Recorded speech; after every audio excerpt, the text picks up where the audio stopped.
Hey, what is up, guys? It's Gilty here, and welcome back to Final Fantasy 14. Completely forgot to put up my green screen, but now it's up. How y'all doing today on this wonderful Wednesday afternoon? Hope y'all are doing well. I know I am. With that being said, we are literally the next person in the queue. And we're going to be doing some MSQs. I actually didn't get a lot of time to kind of do like any dailies. I did my Beast Tribe dailies today. And then that's about it. Actually, I started the seasonal event. I did finally do the Fate, which, may I just say, like, the group of people and I waited probably 30 minutes plus for the Fate to spawn. It was a thing. That Fate did not want to activate. Not sure if that's, like, normal for, like, special event Fates or what, but man, it took a while. Well, we got that done, so I guess I could go back to Limsa Lominsa and get the reward before long. Should probably do that. That is if the one person can leave. You gotta murder a bunch of other fates? Oh god. Wait, I do? I thought I was done with just one. Okay, well, we'll do that later. I have time to do that. I have a few weeks to do that. I'll probably do that like this weekend or something. Fair enough, fair enough. Well, people gotta force the Fate algorithm to spawn it. And how does that work? When you say force the Fate algorithm to spawn it? Like, is it just you do other Fates to then spawn the Fate? Yo, what's up, Crocodile? How you doing today, bud? Hopefully doing well. Hope you're having a great day. Yeah, because there's at least, like, maybe 20 of us just sitting there in the Fate zone, or rather, where the zone was, and then going like, okay, well, I guess we'll just sit here doing Manderville. I'm better than yesterday. That's good to hear, Crocodile. That's good to hear. Hopefully today only gets better. Yes, right now is a bit of elevator music time. You're not wrong. You're not wrong at all. We're kind of just sitting here waiting for the next person to leave because we're apparently the next person in queue. Though I'm starting to doubt that's a thing. I thought I was like, oh cool, we're at 20, you'll get right on in, and then game's like, about that. Oh, about that. I'm just hoping that's not like bugged out or something, and that we're just sitting here in a perpetual queue of one. I don't think we are. I haven't seen anyone complain about that yet, but it's not outside the realm possibility, I do suppose. Maybe I should double check to make sure it's not the case. Let's see. Let's go. Got DirectX 11 aired on my Gilgamesh alt, so I gave up, went to my Exodus character, so I won't be able to join you for anything today. All good, all good. Don't worry about it. I appreciate the thought. Let's see. I mean, so far, doesn't look like anyone complaining about any queue bugs.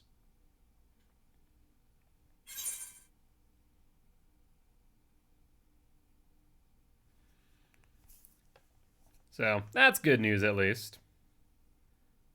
I wonder if maybe during these queue times, if I don't think they're going to be that long, maybe I should, like, I don't know, have the Final Fantasy 14 subreddit pulled up or whatnot. I don't know. That way we're not just looking at the freaking queue screen going, alright, well, when will it let us in? Also, I love seeing other people react to Hildebrand.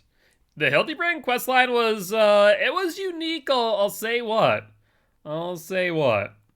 I'll say that at the very least. I think I was going with I'll tell you what, and then I'll say what. I'm like, oh. Words.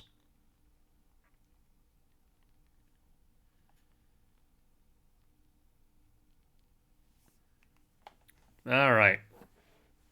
It was one of the silly things they threw at 1.0 and fans loved it enough to ask for it to come back. Huh. Fair enough.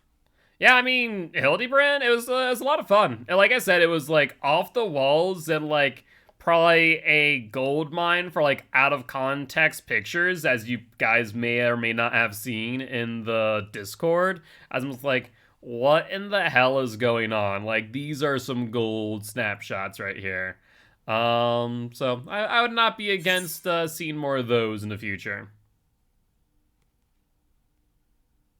Okay, seriously though, are we bugged out or what's going on? I feel like this is going on longer than it should be. Like, I saw someone else mention it, but nothing else. I haven't seen people be like, oh no, game bug.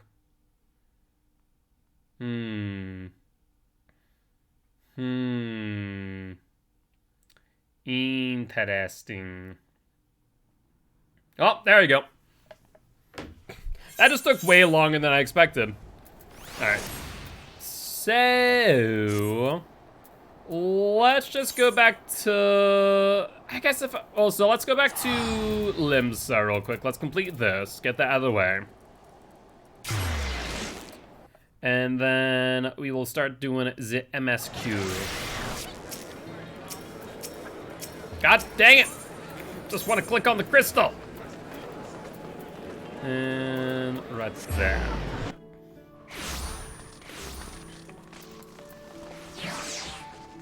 There's so many people here. I literally can't see through the sea of names. There we go. Using keyboard and mouse, hitting X or move player. What? I can do that? That is good to know. Ah, you are returned. Judging by your contented expression, I assume the ritual was a resounding success. I take it our friend here has delivered the good news. Truly an outstanding performance. It was as if I was gazing upon the great Tenzin himself.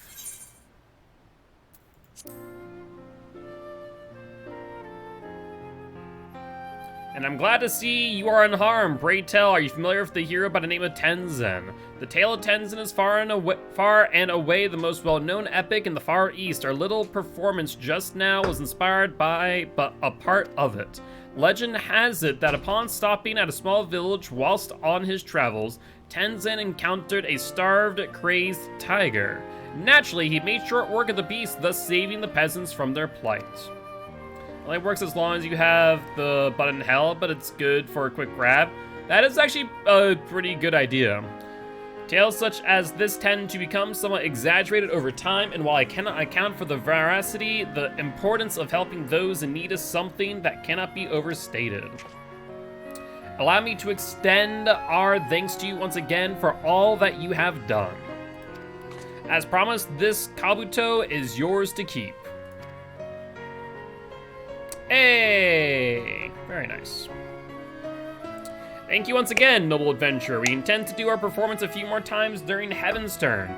We should be glad for your assistance again if you are willing. So we can go golden or silver. Let's go with the golden.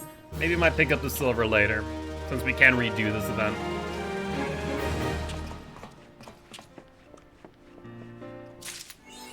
Cool.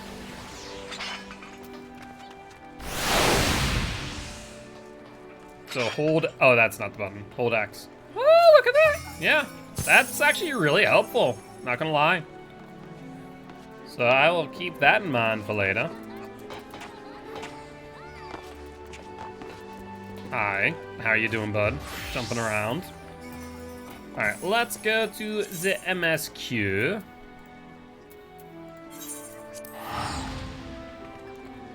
And we still need to do the extreme, and then I have another Maelstrom mission that I need to do. I did the Darkhold, but I do has another one now. Hi, Alfie. It would seem we have much to discuss with our friends at the Rising Stones. If what you say is true, Iceheart's method of summoning Shiva defies all precedent. It necessitates a complete reprisal of the primal threat and of our approach to combating it. Moreover, there are grave ramifications if word of this incident reaches Imperial ears. The Garlean Empire believes that primals are an insufferable menace, that their mere existence is a threat to their very star. As such, they deem any action taken against the Beast tribes to be justified by default. Imagine then, if it became known that it was not only the Beast tribes of Eorzea that could summon primals, but her civilized people as well. Any lingering objections to the Eorzean campaign will vanish overnight. Where before we had to contend with a single Imperial Legion, we could well find ourselves facing the combined might of all Garlemald.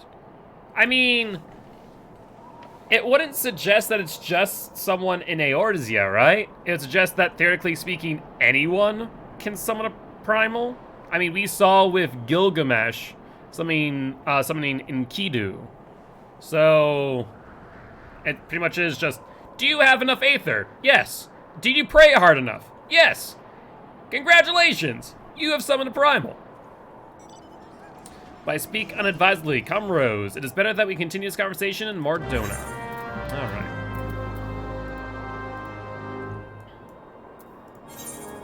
Let's do that.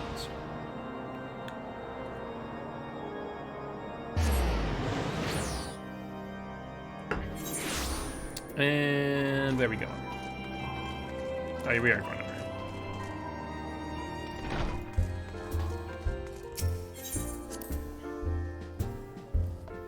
We're not that far away from Endwalker now. Just a little more. Not Endwalker, Jesus. I'm actually far away from Endwalker. Not very far away from Heavensward. It's like, wait a second, I'm very far away from Endwalker. Very far away! Words cannot well express how glad I am to see you return to us hale and whole. Minfilia. Normally, I can look past how, like, stiff your voice acting was, but I don't know if anyone else heard that, how, like, robotic that first half a sentence sounded.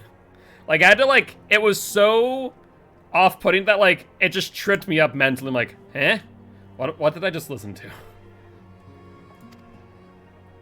Needless to say, I am most eager to hear your Okay, account of there we that go. which occurred That's in better. Carthus, assuming you're ready to speak of it. Excellent. I shall summon the others at once. Okay, kind of getting back to that robot. You're saying that the voice acting gets a lot better in Heavensward, correct? Or is that, Shadowbringer? Okay. Iceheart used her own body as a vessel for a primal soul? Master Louisoir's writings make no mention of such a possibility. Can we be certain this entity was a primal? I mean, it was very much a primal. It changed from LA to London, England. No idea what the voice direction is. Director in LA was smoking. I mean, it's LA. That good King Mogglmog the 12th was a primal, I should think. Both were ostensibly summoned. Don't forget Let's not Enkidu. quibble over definitions. Of more concern is the implication that Iceheart retained her will, even after she was possessed. We are talking about a mortal, wielding the power of a primal. It seemed that she also may have had the power of the Echo. It can't possibly be that easy, can it? There must be some sort of sacrifice required. Or maybe she's just special? Well, yes, because she's touched by What Hydaelyn. qualities this woman possesseth, I know not. But full sure am I that she was groomed for this role. Few are privy to the secrets of summoning, and but a single party standeth to profit from their dissemination. You mean the Asians? Well, I wouldn't presume to comment on how the lass came to know about summoning, but I will say that what she summoned was a primal. The readings were the same, or near as damn it. Strange as it all sounds, it's really no different from what you've faced before. Then mayhap it is time that we re-examined our previous encounters. Probably a good idea. Pack your things, Ida. We're going back to Gridania. Yes, sir. Yeah, it is definitely About interesting. Iceheart's final words to you. You mean, hear, think, feel? Hear, feel, think. Yes. Heidelin speaks to her as well. Indeed. Hence why I think she also had the echo. If Iceheart is blessed with the power of the Echo, she will doubtless have used it to further her goals. But that also could be why she could control the primal. Or could it be that it was a revelation granted her by the Echo which first set her on this path? She did say that the Ishgardians were blind to the truth. Do you think she has knowledge of the origins of the Ishgardian-Dravanian War? It would do much to explain her unwavering conviction.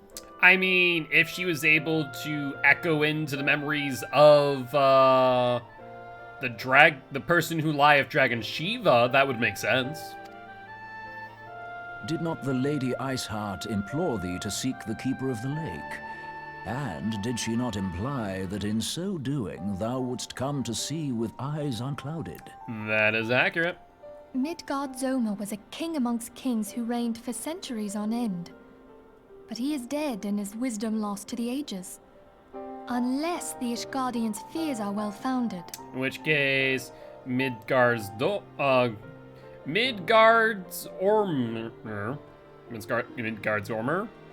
It would seem we have yet another reason to stand watch over the Keeper of the Lake. For a mercy, we are well positioned to do so. Midgard Sormer. Thank you. It's like Iceheart, Shiva, Ascians, and Midgard Zoma. I shudder to think Midgard how they're all Zormer. connected.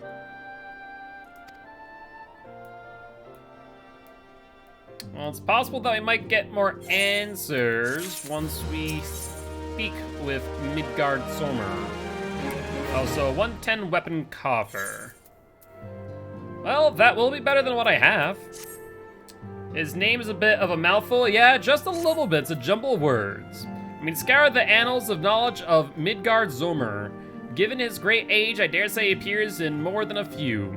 Did you hear that? The commotion outside. Will you see if aught is amiss? What do you think's happening on the side of the store? I'm gonna say a brawl within the crystals. That's what I'm gonna say. Let's see.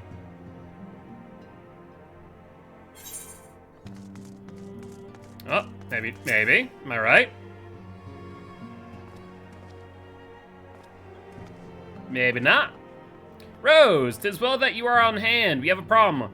Rowley has escaped. It happened shortly after the Mortal Flames took her into custody. She had been placed in a dungeon cell ahead of her coming trial, but apparently the accommodation was not to her liking. The turnkey was found slain along with 2 guards. Displaying she received inside help. Citizens report seeing Roa quitting the city via Gate of Null with a bloodied spear in her hand. She makes for Castrum Meridianum. I am certain of it. Her fate, with her fate in Eorzea as good as sealed, what recourse has she but to flee to her imperial masters? Even as we speak, Captain Ilberd and the First are hot upon Roa's heels. Pray make haste to Camp Blue Fog and join the hunt. Alright. So, I mean, if she wasn't guilty before, she surely seems to be quite guilty now. However, I just realized that there's a crystal right here. However, this could be a bit of a red herring, could be deception by the creators of the game to throw us off the real truth. We'll have to wait and see. My thanks for coming, son. I've spoken to the soldiers here. They say that Roa walked through the camp not a bell ago. Aye, she walked right through, did not mishear. We have Raban's decision to keep the matter secret to thank for that. Bad for morale, he said. As a result, not a single flame in the garrison made any attempt to detain her, and so here we are. Roa must not be allowed to reach Castrum Meridianum. Alright. Looks like I got a number of these away.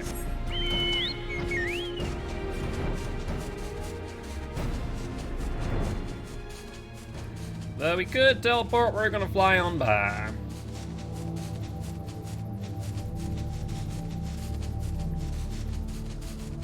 Alright. Hey, what's up, Wicked? Indeed, my friend. How you doing today? Hope you're doing well. What have you been up to, if anything much? How are your holidays? A level sync? Once again, first time I've seen that in a hot minute.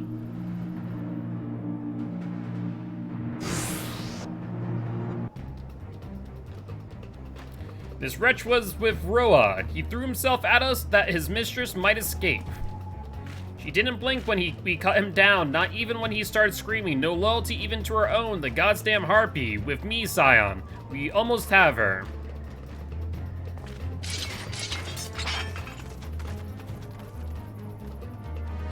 Interesting.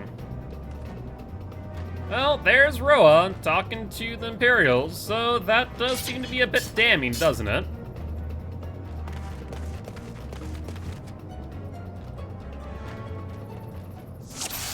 Hi, everybody. You wanna maybe focus in on me? That's fine by me.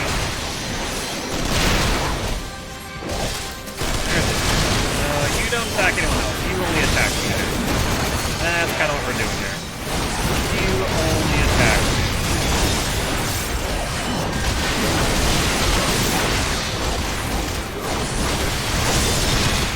Alright, and with that being said, I think we're good to chop down the remainder.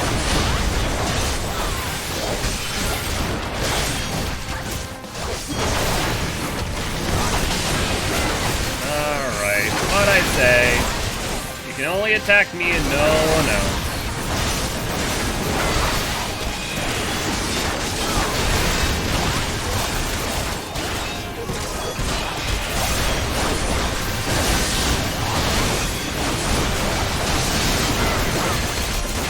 Let's go up.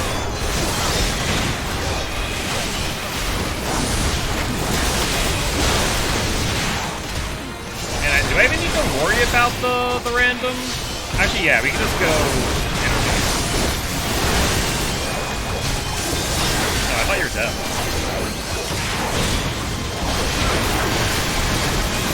You're at 0.1%. Do I need to get rid of the ad? That was what needs to happen here, because you very much are dead. Alright, maybe I just need to get rid of that. Don't mind me, just gonna grab aggro. Everyone, do me.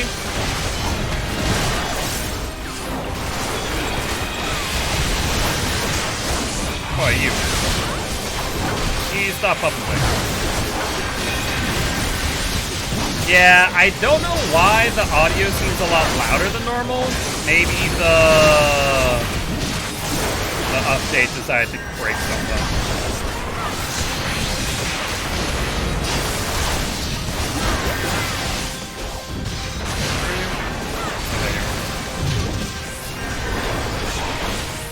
Yeah, it's so much louder. Like I have it down on 10 decibels. That's so odd.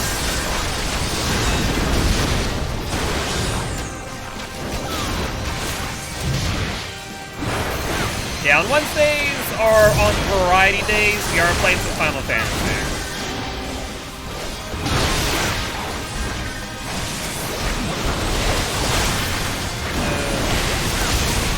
You guys, real quick.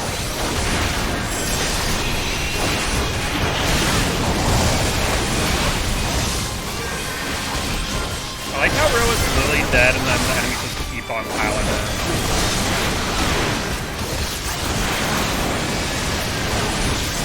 And the sound effects in the system menu are fine. Okay. Yeah, like I said, it normally hasn't been this loud. I do, Wicked, I do.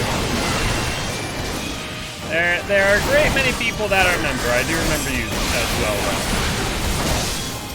Okay, are we done yet? That took a while. It took a while. Yeah, everything else seems pretty fine. I guess it is just the sound effects. Bind her and do it tight. Yes, sir. Where's the rest of the crew? People kind of stop by when they can. Otherwise, you know, not everyone is the biggest fan of Final Fantasy. Alright, good work, men.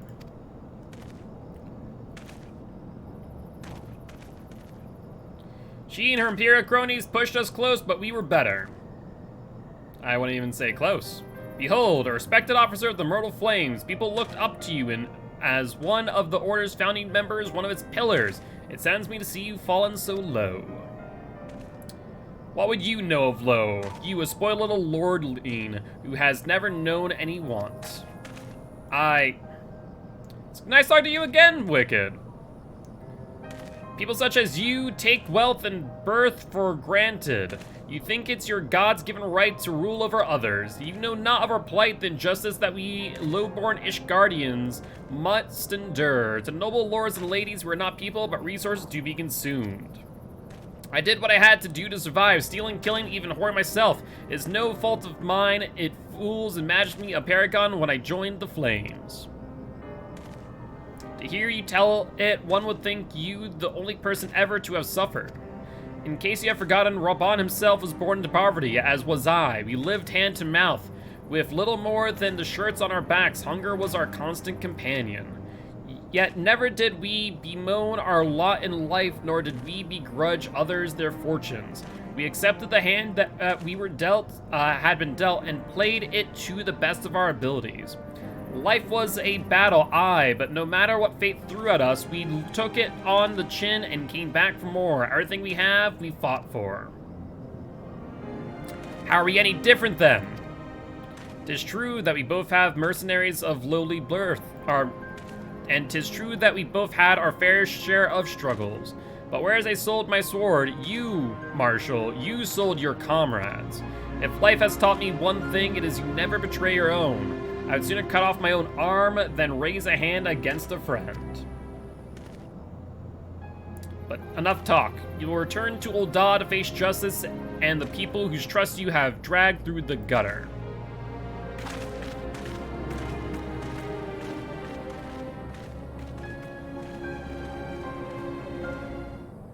Alright, let's...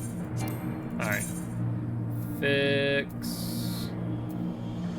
There's not notifications. System configuration, audio, sound effects, do you think was the main issue in that engagement? Let's bring it down like 75, see if that's low enough.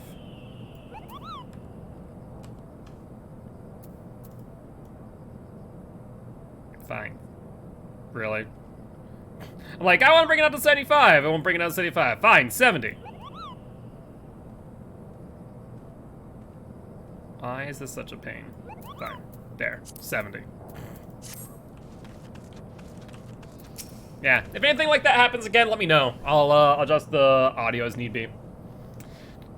Yeah, it sounds like it can be finicky. I was hoping that I could use like the arrow keys to adjust it, and I was like, no.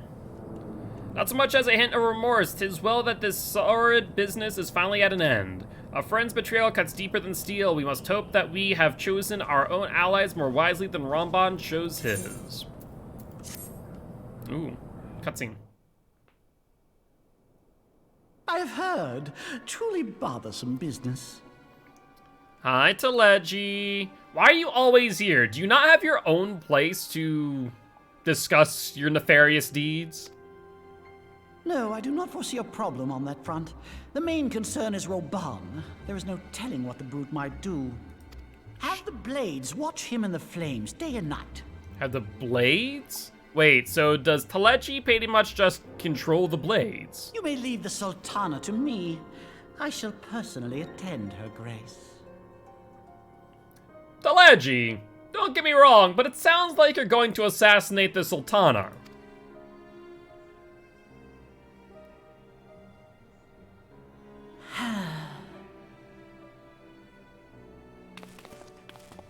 Listen to whoever has money, which still isn't a good. Trade routes. That ought to keep Lolorito occupied for a while. It would be regicide. It would be. Nanamo Ulnamo. For my sake, pray be a good little Sultana to the last. Yeah, I'm pretty sure he did assassinate her.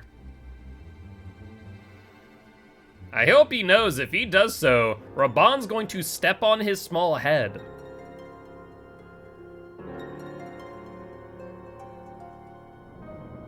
Raban ain't gonna be too happy about that.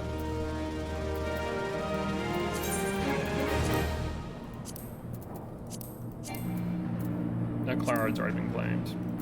Can I do anything if already claimed cards? Are they like market prohibited? I can't sell it. Untradeable too. I guess discard it then. Gold saucer. Oh well. Whoops. Apparently I already redeemed it.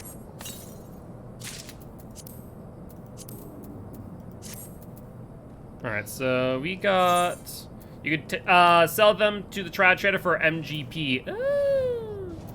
I haven't really spent much time in the gold saucer yet. Maybe I'll have to change that in the future.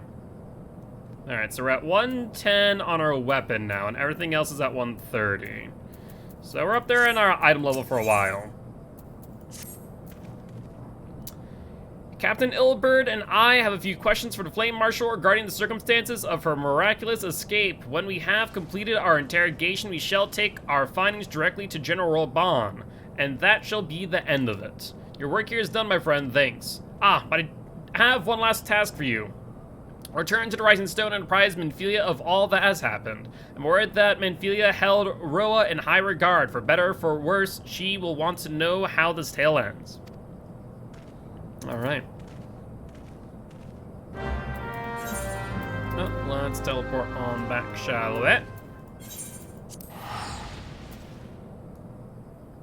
Hi there, buddy.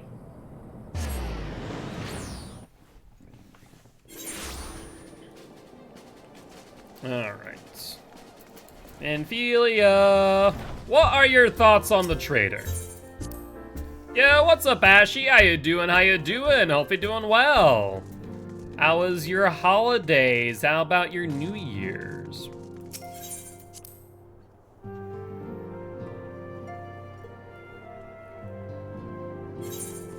Menphilia. Welcome back, my friend. I have already received word from Alfino. Hey, that's awesome, Ashy! Congratulations! Been pretty good, cannot complain. Pretty relaxing New Year's, all things considered, pretty relaxing holidays. That's very excited. Have you, now did you just buy it? Are you already moved in, or was it a little bit ago? To think that Flame Marshal Huayu was the Garlean agent. I know not what to say. That's how you say her name? Ryu? What? But it's an R and an O and an A. What? I get the key Friday? Ryu rhymes with Caillou? Dang, apparently? Like, okay, I guess. But yeah, that's making excited, Ashy. I hope that the move goes well. Together with Robon, Eileen lent us much needed aid at the time of our order's founding. She was particularly passionate about the need to tackle the primal threat. When we discussed the subject, her eyes fairly shone with determination. Whatever else she may have been, I choose to believe that it was her true self with whom I spoke then. Well, the question is, if that's the case, what swayed her to work against us in the end? But now is not the time to dwell on such matters. Fair enough, fair enough. Yeah, I'm kind of in the same situation. I'll be moving towards the end of February to a on-campus apartment since I'm working at a college now. And if I move on campus, then I don't have to pay rent for what is the equivalent square footage of what I currently own now. And I'm paying $1,700 for, so definitely well worth the move. I have an important announcement to make regarding our effort to defeat the Asians. We shall begin as soon as everyone is assembled. Well, that's difficult because Alfie's out in Ul'dah.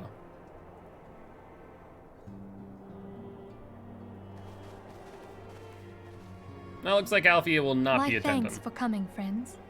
Moonbreeder, the floor is yours. Yep, I am still a Frankie. Been close to 10 years now, or at least on our way to 10 years. By now, I'm sure you're all familiar with white auracite, the miraculous material Thank you, that will allow appreciate us it, to Ashley. capture Asian souls. Back at Snowcloak, we verified its ability to absorb vast amounts of ether. Yes, but I feel like ether, though similar to a soul, is also different in its own right.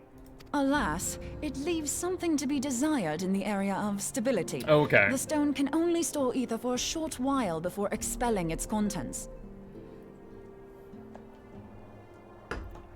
So in other words, you need a vessel to contain the soul in. In addition to Orosite's inherent limitations, we must needs be wary of our enemy's strength. Our foe draweth upon an infinite wellspring of power. Even should we succeed in entrapping him, the stone will not long contain his wrath. GDQ? What do you mean GDQ? Didn't think it was till February? GDQ. I'm blanking on GDQ. Game's done quick? Oh! Yeah, honestly, I don't keep up with it, but I'm sure. I'm sure. Meaning that, if we want to kill the swine, we'll have to be quick about it. Yes, but there's no real way in killing it, is it? 'Tis our belief that an Ascian soul may be permanently undone, if smitten by a sufficiently concentrated burst of pure ether.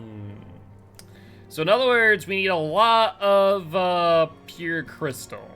The only trouble is, we can't say for sure how concentrated the burst needs to be. Without knowing how much ether an Ascian soul is composed of, we're basically guessing. And then if that happens, we then play our hand. Not to mention, there are like 13 of them. Our sole clue lieth in thy struggle with La Habrea. During that encounter, Hydaelyn bid you forge what she called a Blade of Light, a weapon which took the form of a luminous stream of energy. Yes. Based on your description, we believe the blade with which you vanquished your foe was composed of ether. Alright, but we didn't kill La Habrea. Admittedly, your victory proved ephemeral, as La Habrea was able to Alright, use a sounds crystal good, of darkness to flee not into the Slashy. space that lies between our Ashy. world and I hope the you have a Blade. great day, my friend. We'll have to catch up properly soon. Absolutely, my friend. Definitely stop on by and say hi. Live every day at 10 p.m. CST as per usual. The weekends, we're going to be over on Champs of the Fog soon. Love you too, bud. Have a great, amazing night. The fact remains, however, that Hydaelyn placed the means to destroy the Ascians in your hands. Be that as Okay. it may, it would be unwise to assume that she will do the same when we next encounter such a foe. Quite so, my lady. We must needs find the means to forge our own blade of ether, one to equal that which Hydaelyn did benevolently bestow upon her champion. Sounds like we're about to forge a lightsaber. But an aether That is all saber. well and good, but it seems to me that producing such a blade will require a prodigious quantity of ether. Whence will it come, pray tell? We take it from the beast tribes. Oh, what if we had 2 pieces of white orosite? One to trap the Ascian, and the other to store the ether for the blade. Oh, nice try. But it's as I said, the stone won't hold ether for any length of time. We'd still need to collect the stuff there and then, sorry to say. What if we take 2 white orosite and store aether between the 2, a perpetual loop? And therein lies the rub. Finding a way to create the blade whenever and wherever we choose. Twould seem more research is in order. I'm going to linger a while, perform a few more tests on the orosite. And I could do with some help. Urianger, why don't you lend me a hand? Mine apologies, but I am required at the Waking Sands. Are you now, Orianche? Lady Minfilia hath given me sole charge of the premises. 'Twould be unseemly to leave them unattended. Sole charge, you say? Press So X to you're doubt. basically alone there, then? Well, that settles it. I'll just have to come to you. Big lady scares Uriange. That's what we've learned of this interaction. While you were afield, word arrived from the Sharlayan motherland. You will recall that a survey party was dispatched to investigate the incident at the Isle of Val. What they discovered was troubling, to say the least. It's an Allegan technology that made the island go poof. According to the report, the Isle has been erased from existence. 'Twas as if a hole had been torn in the very fabric of reality. I'm gonna say Allegan technology. Aye, yet the mystery endeth not with the Isle's disappearance. It hath come to light that a number of scholars in various other locales were reported missing at a similar juncture. Interesting. What's more, they all had something in common with the head of the students of Baldessian.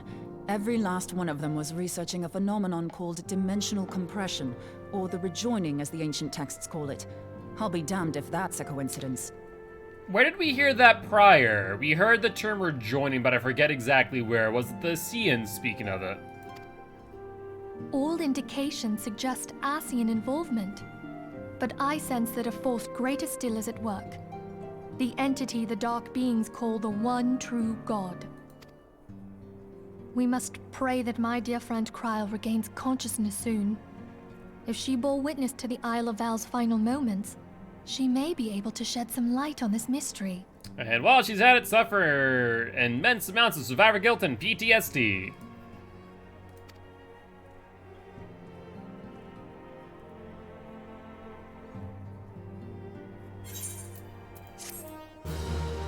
Quest complete.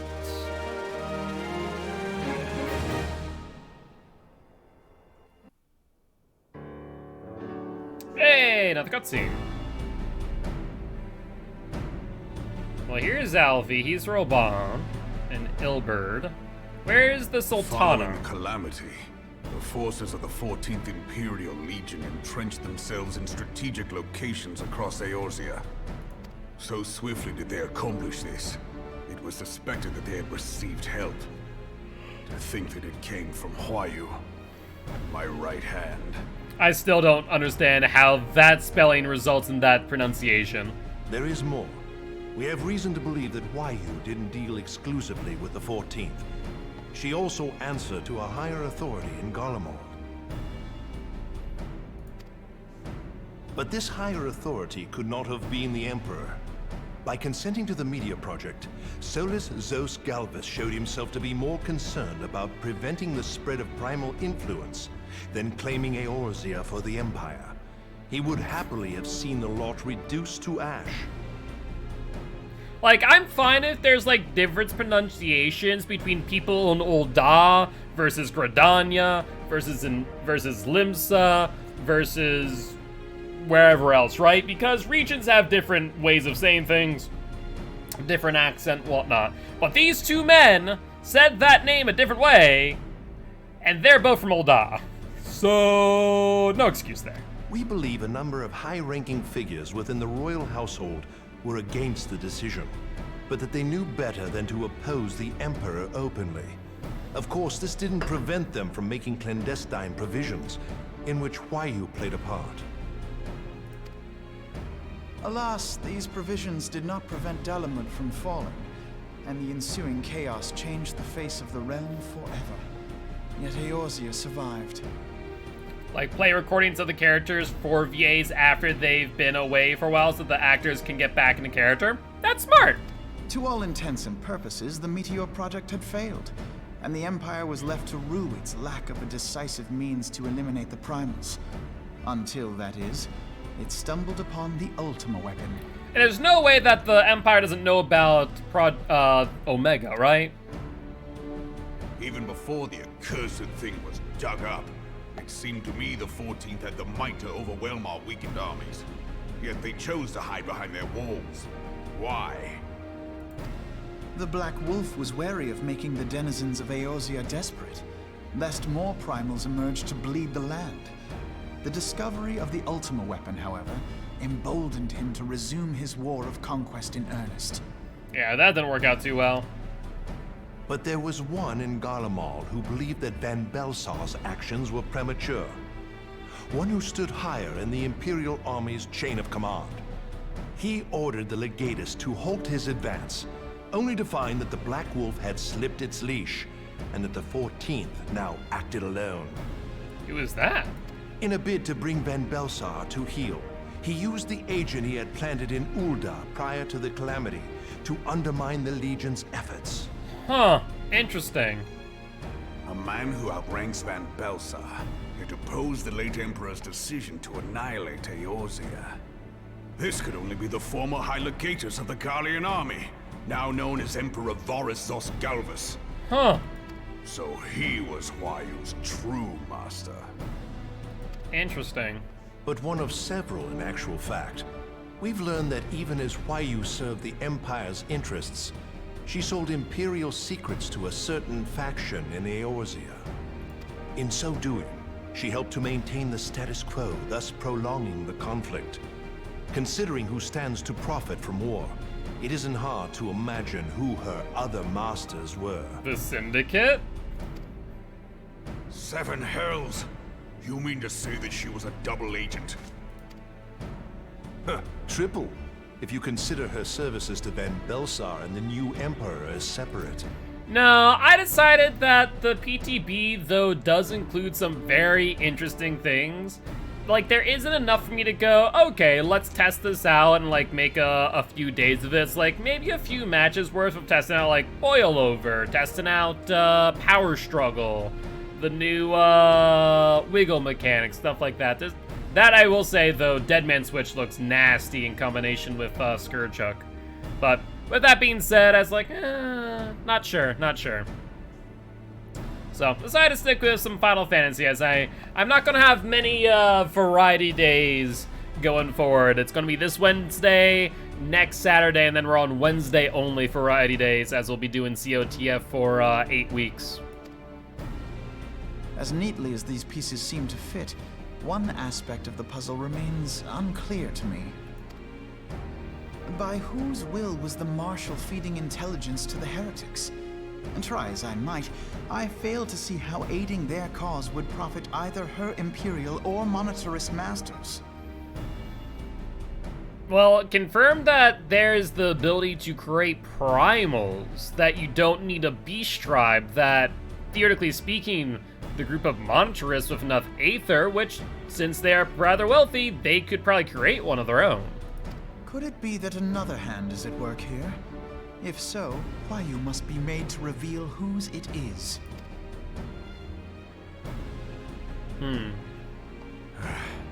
Not only have I lost a trusted friend, now I must interrogate her as a stranger. For some reason, I get a feeling you're not going to be able to. Not a pleasant task, I grant you, but a necessary one. Unless we weed out the ivy, root, stalk, and stem, it will simply grow back. I know that full well. Those closest to Hua Yu have already been detained, and I will question them alongside her. Also, I love how tiny Alphino is in comparison to Robin and Ilberd. Like, he is quite literally half their height. Yeah, I've never noticed that. Either they giant or he tiny man. General, pray keep in mind that there may be unwitting abettors among them. All will be treated fairly. On that you have my word. He is 16. Those who are innocent have no cause to fear.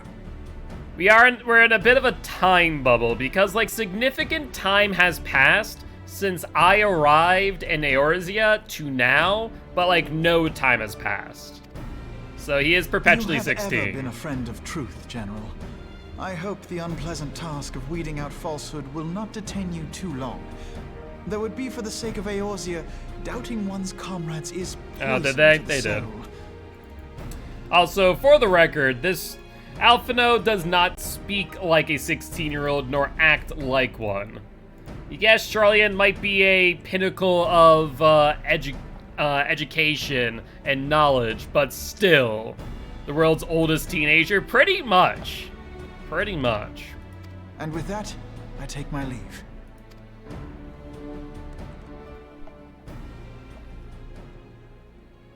Like, he commands an army, or rather helps organize one. Keep that in mind. All these years, I've been made to dance to their tune. How could you, Hua Yu? How could you side with Them. Those cankers who take from this land and give naught in return, who use their power to disempower and grow fat while the people starve. Yeah, when you think about it, it is pretty contradictory to what Huai was saying when we caught her. I know you can hear me, monitoring scum. Your crimes will not go unpunished. I would not challenge them when standing by yourself. They have purged this land of your sickness before the eyes of the 12. I swear it. That seems like you have a death wish.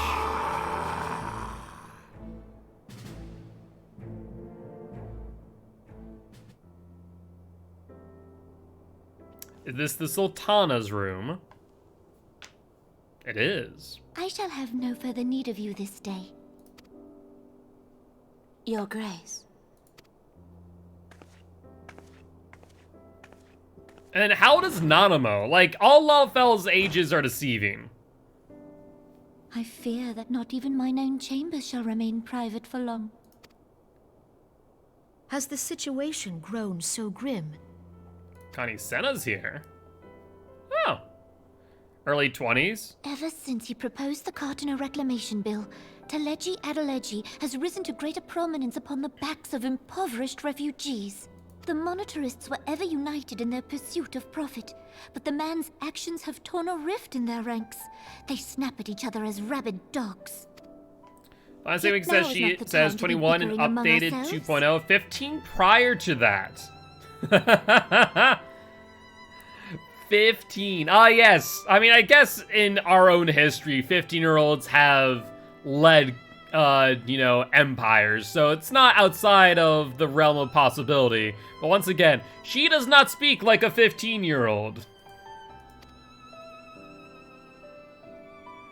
If this bickering is a threat to law and order, might you not have grounds to dissolve the syndicate? Those elf people built different.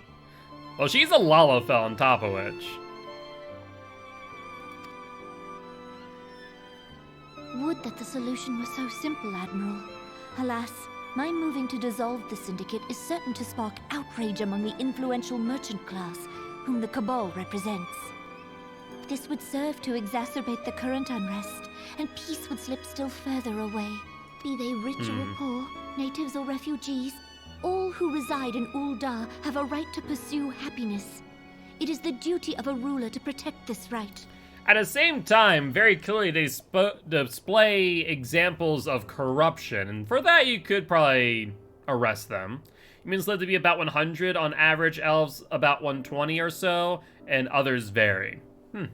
If I am to perform my duty, I must needs tread warily. It would not do to make enemies heedlessly. I mean, you already have plenty of those, don't worry. Were Lord Lolorito here, he would doubtless say that I have my head in the clouds. A ruler is required to take a wide view. Try as we might to cater to all needs, some will inevitably be overlooked. As such, there shall ever be citizens who feel aggrieved. It cannot be helped.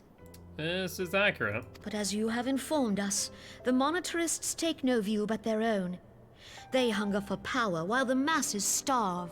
In the absence of a common cause, it seems beyond any one individual to make Ul'dah whole.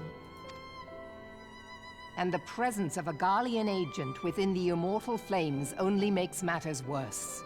Even accounting for Ul'dah's historic reliance upon mercenaries, such a grievous breach of security is unprecedented. I fear this business will provide the monetarists with a rod to beat Rauban. Oh yeah, they will take every single chance possible. Eorzea can ill afford for the Immortal Flames to be dampened now. Ere long, the Garleans will turn their ravenous gaze toward our lands once more. If we are to resist their might, our nations must stand together. Yet for this to happen, our nations must be whole. Cannot be done to improve the situation in Ul'dah. I mean, not to mention that, but also just relations between the nations needs to be rebuilt. The true wealth of Uldar lies in the health, happiness, and hopes of her citizens. Alas, the citizens shall never know these things, so long as their lives are ruled by the ambitions of the few. Sounds about right. The monetarists claim to represent the best interests of the people, but in sooth they desire only to manipulate them for their own selfish ends. For the government to serve the people, it must be formed of the people.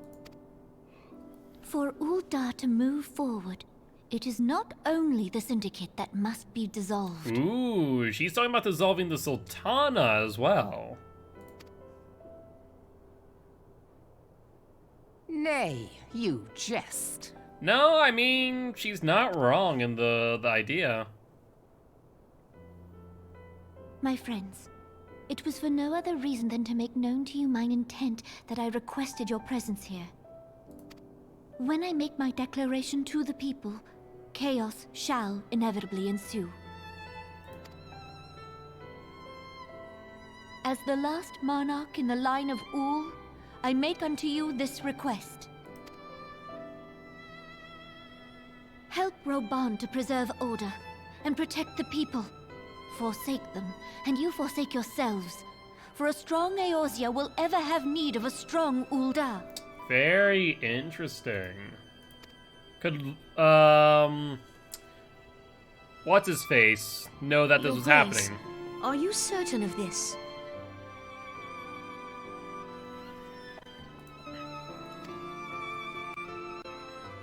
There is no other way. Yeah, assassin guy. Also, my drivers are not happy today. Conspiracy Club for the win? Apparently. You know, they might be sipping on some tea, but they definitely spilling some too. When the time is ripe, the nation shall become a true republic. Both royalists and monetarists shall cease to be.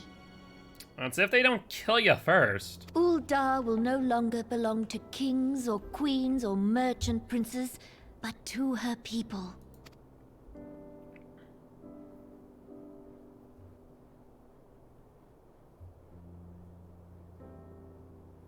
I wonder if that's why they make a move against her.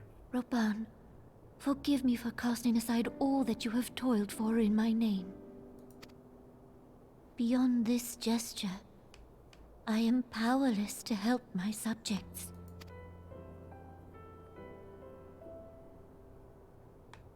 Very interesting.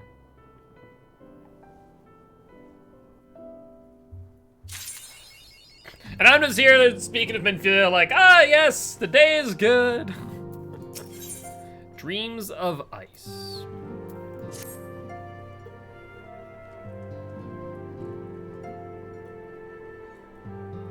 I'm most eager to address the Cian threat. However, we dare not neglect our other pressing concerns. We both know full well that St. Shiva will not be the last primal we face, and our relationship with Ishgard is still tenuous at best.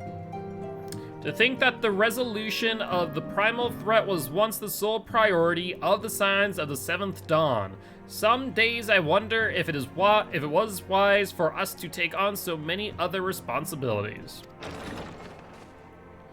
Lest you forget, Menphilia, the Scions need not shoulder the burden alone. We're not the Crystal Braves established for this very reason. True, we are presented with a multitude of problems, however we have all the resources we need to address them in turn. Rose in particular is ever a steadying hand, who I trust will continue to support the Braves. To what do we owe the pleasure, had there been further developments regarding the situation in Uldar? As expected, the Mortal Flames have been struggling to cope with the revelation that one of their higher-ranking officers was a Garlean agent. Suffice to say, Teleji Adeleji and his monetarist ilk have wasted no time in attempting to turn the situation to their advantage. Coupled with ongoing unrest, the Flames are finding themselves hard-pressed. Plainly, General Bon needs our help, and I will direct the Crystal Braves to offer what support they can. If I am to stay abreast of the latest developments and issue effective orders, however, I cannot afford to waste time traveling back and forth. And so, for the foreseeable future, I think it would be best if we were to remain in Ul'dah unless you have an objection. None whatsoever. We have matters here well in hand. Mon Brida's research is proceeding as planned.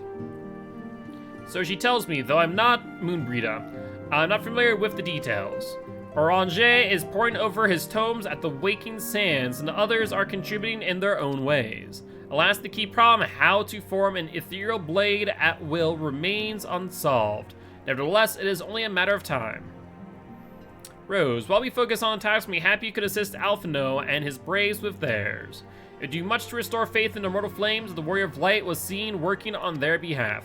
Never forget that your esteemed status allows you to act in ways that those more tightly bound to organizations and nations cannot. As ever, I implore you to do so. Not that your response was ever in doubt, but I humbly thank you once more for aiding our cause. Now then, there are preparations to attend to before my departure, such as receiving Riel's latest report. He has proven to be quite skilled at gathering information others wish kept secret, hence why I placed him under my direct command and ordered him to investigate Old Dawn riots. When you are finished here, join me outside. Depending on what he has to say, I may soon have a favor to ask. If there are any developments on our front, I shall inform you at once in the usual fashion. Alright. I imagine in this report we're about to receive, it's going to say something about our friend and their assassination plot. I'd be willing to bet. And then we're going to try and stop it, and then we might not, because that would, that'd make for some good story.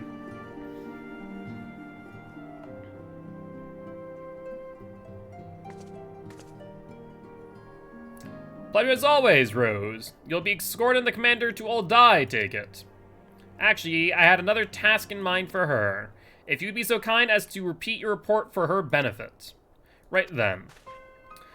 Me and mine been making inquiries into the source of the weapons what found their ways into refugee hands a ways back. So happens we caught wind of something promising, a rather large purchase of sharp and pointy things back at a black marketer hold up near High Bridge. I doubt this man would have secured such a quantity of weapons if he did not already have clients waiting, clients that, for whatever reason, would prefer for this transaction to remain secret. Brings to mind that merchant that caught an arrow while talking to Rose, don't it? Generous fellow, he was doing our swords and spears to the downtrodden and disgruntled. Which isn't to say that these clients have the same mischief in mind, but if ye want to be sure, might be prudent to intervene before they collect their goods, savvy? Hey, what's up, Rag? Seizing the weapons before they fall into the wrong hands would be for the best. However, if we strike at the appointed hour, we might capture the black marketer as well as his clients. What say you, Rose? Then it is settled. Rendezvous with Captain Ilbert at High Bridge and intervene when the exchange takes place. Now then, if you would excuse me, I must leave for Old Da. I expect good tidings. Like how Totterer just standing back there like, la-di-da-di-da. Alright.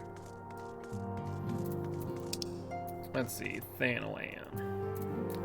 Let's go to Camp Drybone.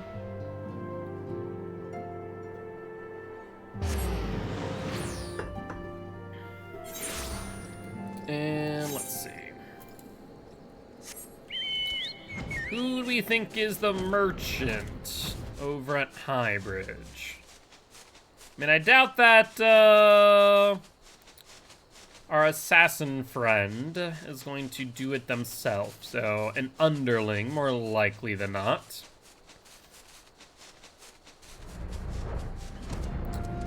Hello, Ilbert. Ah, Rose, my scouts have been keeping a close eye on the black marketer, and it would seem that his guests have arrived. It also seemed that he has hired more than a few men to stand guard, common thugs of no consequence, but they nevertheless pose a threat. Even so, I feel compelled to apologize. This is far beneath a woman of your standing. Commander Levior needed to have dispatched you hither. But powerful men ever have need of a loyal, able-bodied friends. Having found one in you, 'tis only natural that he would come to rely upon you without hesitation. Now then, we should make for the burning wall without delay and secure those weapons. The first unit will ensure that the clients do not escape with me, Rose.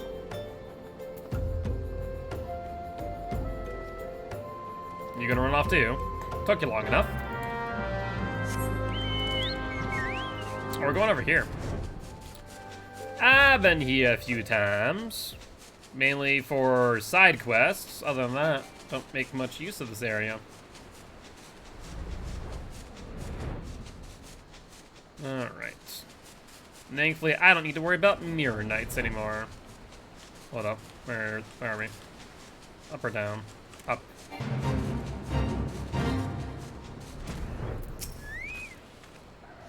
I spy the one man, but there are sure to be others. I have a plan. While you approach the sentry and create a distraction, my men and I will slip past and catch the black marketer unawares. Once you dispose of the thugs, wait for us outside the tunnel entrance. Any questions? Then let's be off. Good luck, my friend. Make a distraction, you say? I mean, I can do that. Hi, friend. How are you? Have you known the dance of the Manderville? No? He does not seem to fall victim of the lure of the Manderville dance. I don't understand. What is this? Alright, maybe you should just talk to him. Hi! Who goes there? An adventurer? Damn fool, you should have never come here. You would think that, like, most people might recognize me, right? Like, I'm not insane for thinking that. That it would make sense for people to know that, like, hey, this is a person that, like, kills all the primals, right? Maybe we shouldn't F with them. But apparently not. For one reason or another.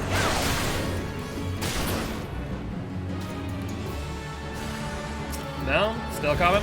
Okay.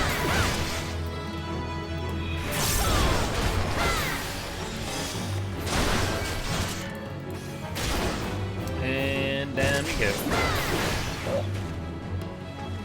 You got anyone else? No? Okay. Where are we going next? Let's see, going over D7.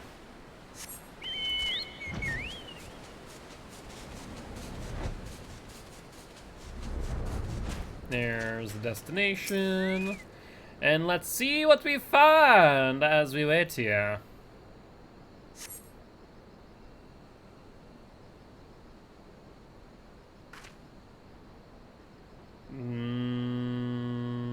A lot of nothing so far. I don't understand. Well, what's this all about? Gah!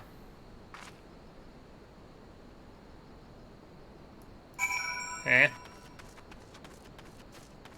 Did the merchants get murdered? Or loose ends killed? Little bird, why is there a dead man on the ground?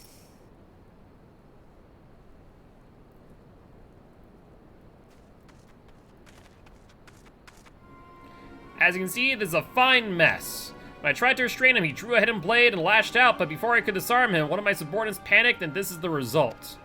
How foolish of me to estimate the bastard and to bring an inexperienced recruit. Commander Levier will be most disappointed. And all golden opportunity wasted. Why does this seem suspicious? Anyone else, like, get that air of, that seems all too, I don't know, how shall I say, too good to be true for the monetarists. As for the clients, though we know not how, they slip past our perimeter. At present, the first is currently tracking a party of dusk-white sellswords we suspect may be them. Would that we could have enlisted the aid of the Mortal Flames or the Brass Blades. Alas, we're here to aid them. They're in no position to aid us. Well, at the very least, we have secured the weapons, yet even the accomplishment is lacking. For the information received indicated a massive shipment. This is anything but. Yeah, this entire situation seems a bit suspect. Our main lead dead at the hands of a quote-unquote inexperienced recruit while you're here. The shipment all too light in comparison to what we were expecting. And every one of the clients in the wind. I will join the first in their hunt for the Duskwhite sellswords. If the gods are good, we will catch them before they escape into the Black Shroud. In the meantime, I ask you to deliver these weapons to Ul'dah in my stead. Yo, what's up, Weeb Lord? How you doing, my friend? Hope you're doing well. Entrust them to the third's Yu Hase. He will take care of the rest. Alright. And Ul'dah. Let's do that. Hold on one second. Let's go up one. Nope, not there. The Steps of Nald. We can teleport once we're inside the city.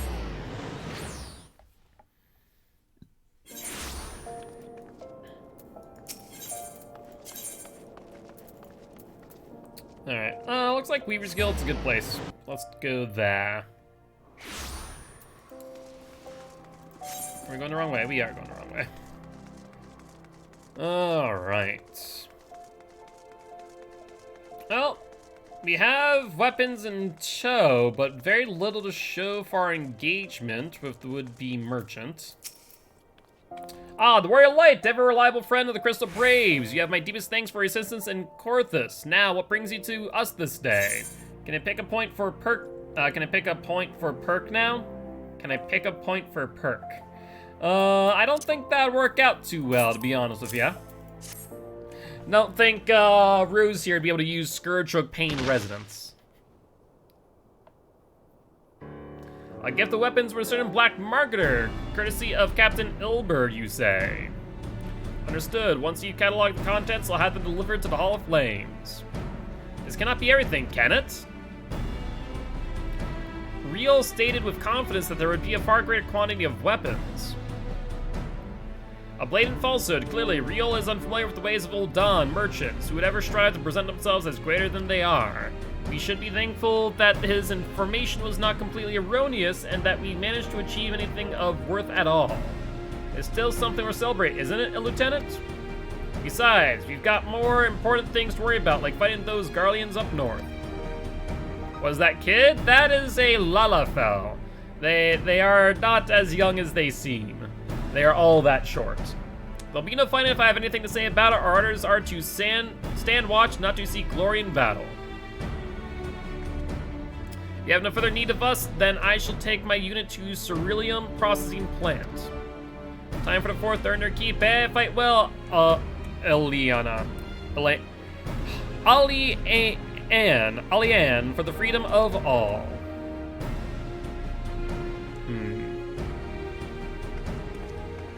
Yeah, the situation still seems rather odd to me. Excellent work as always, my friend. Rest assured that the Mortal Flames will hear of your contribution until we meet again.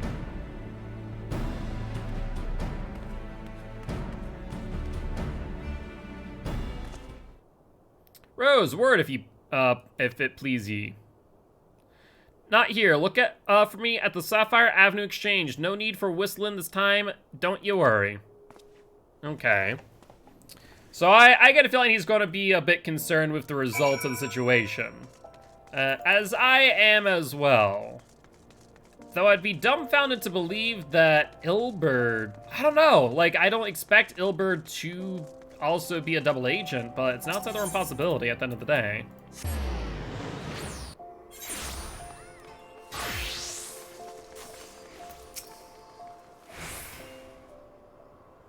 Thanks for indulging me request. Few places better than a market for privacy, I find. All the hustle and bustling commerce means most conversations go unnoticed.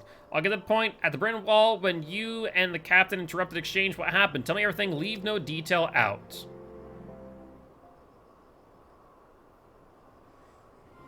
That's not quite how the first told it.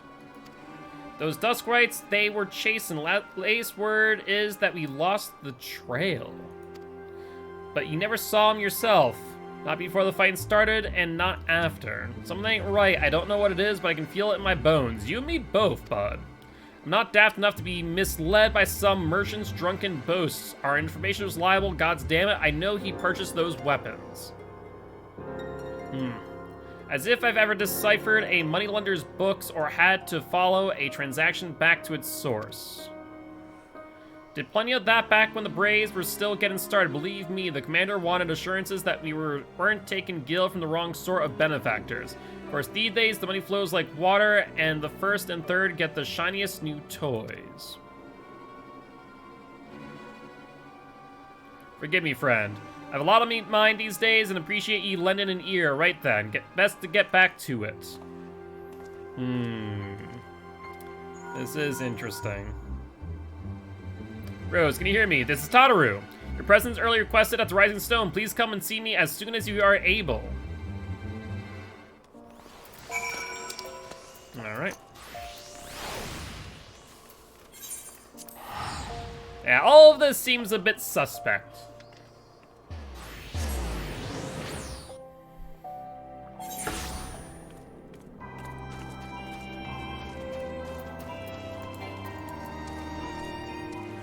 Let's go say hi to Tataru. Probably more Minfilia and Alphino.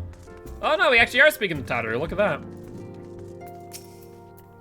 Thank you for coming so quickly, Rose. We have a guest from Ishgard who wishes to speak with you. A most determined lad by all indications.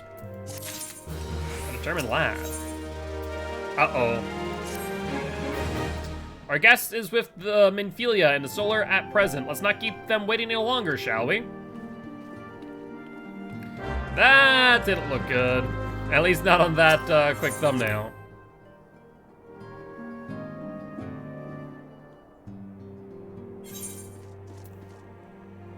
Oh, it's Lucio.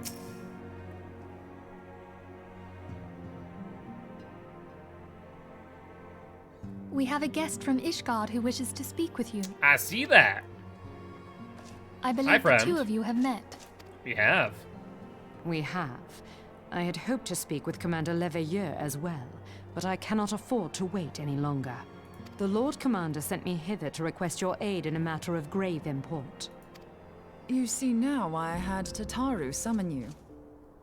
I mean, anyone could have summoned me. I would have gone one way or another. Now that we're all assembled, perhaps you would be good enough to elaborate on the nature of the matter which brought you to us. A dragon! Or a primal, more likely. The Observatorium's astrologians have sounded the alarm. Last night, the Dragon Star burned with an intensity not seen in 15 summers, not since the Dravanians engaged the Empire in the Battle of Silvertear Skies. The northern sky doth burn full bright upon the Wormlord's call. The red behemoth beckoneth, and flame consumeth all. The old Curthan rhyme, aye. The brightening of the Dragon Star is said to accompany the roar of a great worm. The astrologians believe that it was Midgard-Soma himself who cried out on this occasion. Interesting. Weren't we supposed to be keeping an eye on that? After an absence of centuries, the King of Kings did return to lead his kind against the might of Garlemald, only to fall in his duel with the Agrius, proud flagship of the Garlean fleet. Devoid of life, his corpse remaineth entwined about the Magitech monstrosity even unto this day. Ariange has the right of it. Whatever this alteration in the Dragon Star portends, the Great Worm has shown no sign of life. But I'm sure I'll be sent out to check just in case. Tataru, have the Domans reported aught out of the ordinary?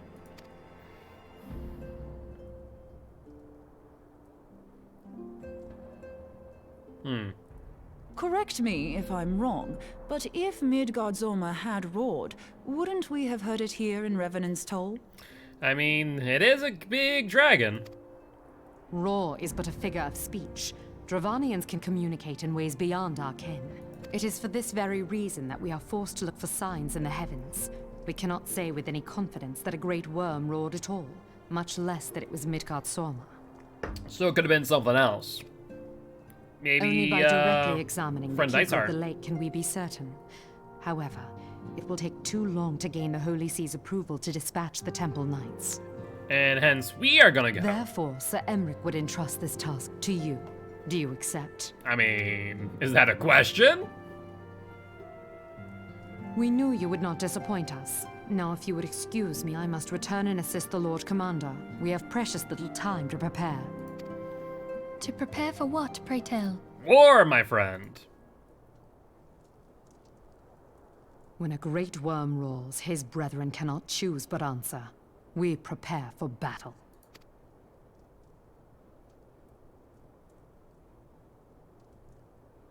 Interesting. Okay. So a lot of threads being pulled right now, and I feel like they're also specifically being used to distract us from what's about to happen with the Sultana. Forgive me if I state aught which you already know, but I would ensure that you understand the nature of your destination. As Urian J stated, what we now call the Keeper of the Lake is the wreckage of the Agrius, former flagship of the Imperial fleet, and the corpse of the worm responsible for its destruction. 15 years ago, as the next step in his campaign to subjugate Eorzea, Gaius van Balsar attempted to seize control of Mordona. So massive was his force that all thought his victory a foregone conclusion. But an unlikely ally came to Eorzea's aid that day. Midgard Sormer, legendary guardian of Silver's Tear Falls, burst forth from beneath the waters of the lake and led a host of dragons against the Garlean airships overhead. If what would later become known as the Battle of Silver Tear Skies, the Great Worm felled countless airships before engaging the Agrius. In the ensuing struggle, the flagship's Ceruleum engines failed, and it tumbled into the lake below. Yet this victory came at a great cost, for the explosion which followed claimed the life of the Great Worm as well. The same explosion transformed Silver Lake Falls into the desolate wasteland it is today, draining the lake of its waters and crystallizing aether for malms around. Yet a remnant of the lake remains, and at its center of a constant reminder of that fateful day long ago. In accordance with Sir Amaric's wishes, our Doman allies have been standing watch over the Keeper of the Lake. It would be wise to speak with them before investigating the wreckage yourself. Be careful, my friend. We know not what dangers await you within. Now then, let us not neglect our own task. There is much to be done and precious little time to do it. Okay. Methinks a dungeon we approach. Okay, we're still in Mordona, so we can just go this way. Watching the 1.0 cutscene will show you the battle. Yes, I actually have. I have watched the 1.0 cutscene. Like I can't imagine. Like that must have been such a cool experience, and I kind of got a few of those experiences with like Destiny. Like to be the people to see the 1.0 cutscene as it came out. Like that must have been a interesting time. That not many people were able to... Oh, we actually... I guess we do... Oh, it is a... Yeah, we're going to a dungeon. We're going to a dungeon, like I thought. We're going to go this way. Or not. Go this way. Yes. Yeah, we're definitely going to a dungeon. I feel it in my bones. Not to mention there's a dungeon, like, right there.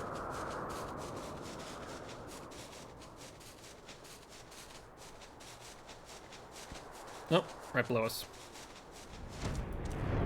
Hello, friend. You're in luck, miss. I was about to send word to Rodenstol about the Garleans. Of late, I've seen small airships, likely from Castrum Sentry, come and go from the Keeper of the Lake, though I cannot say it for certain at this distance. I believe they may be salvaging something from within the wreckage. The Castrum supply lines have been cut for some time, and a wager they're desperately in need of spare parts and other equipment.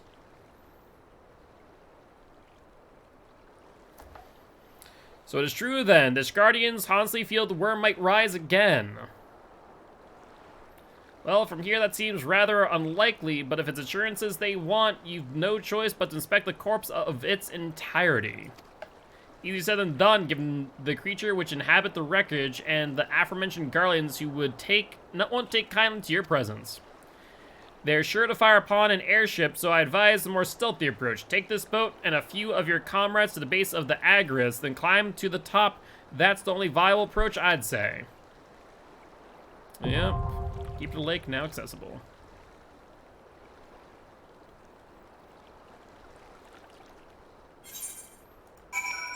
Alright, let's do it up.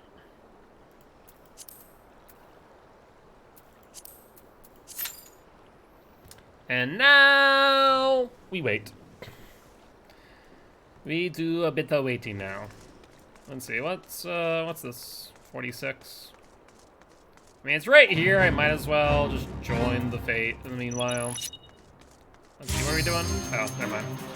Never mind, I lied. We're not joining the fate. That is unless one of the DPSs withdraws. I was gonna... Oh, I can't jump in a boat. Unfortunate. I mean, the lake still seems pretty big. Like, that's not a small area. Though I guess this was a lot bigger in comparison to what it is now. Oh, God! Wait, oh. I thought for a second that said that, somewhat of true. They're just saying that I need to level sync. Let me in! It says entrance, but it is false. It is but a wall. Oh, mother trucker. Someone did withdraw. Okay. Don't get my hopes up again, DPSs. Come on now. There we go. There we go.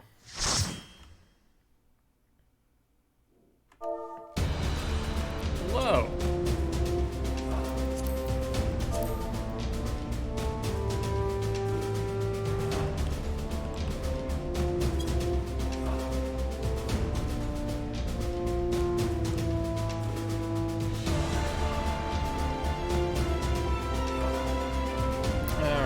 Question of the day, is there anything that I should know about? Well, I guess we'll find out.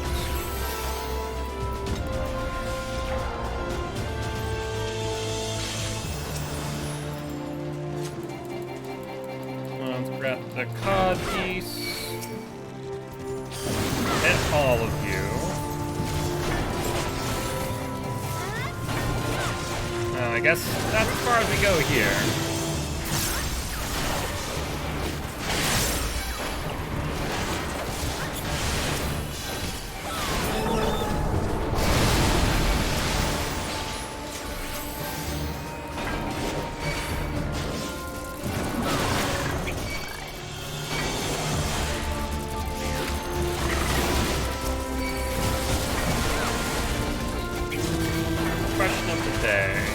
Yeah, let's set up here.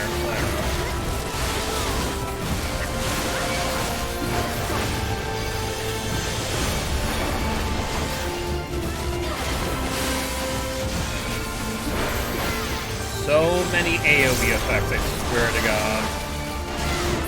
There we go.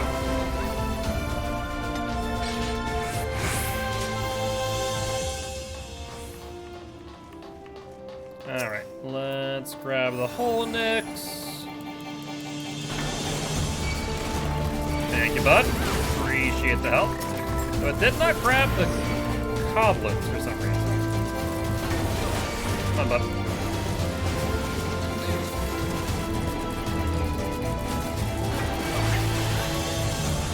Oh, I guess we should have set up here then.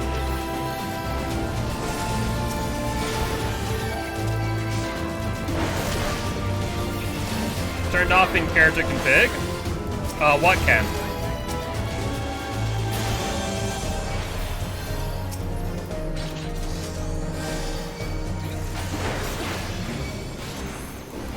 Other players' effects? Honestly, it's not that much of an issue to turn that off, to be honest with you.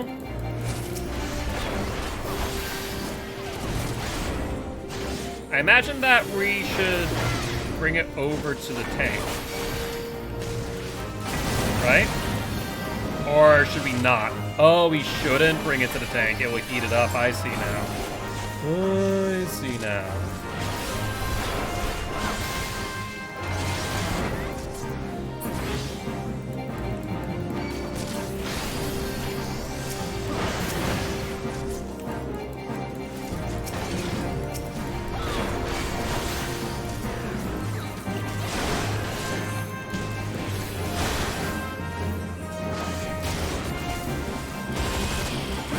Hey, what's up, Frostboy? How you doing?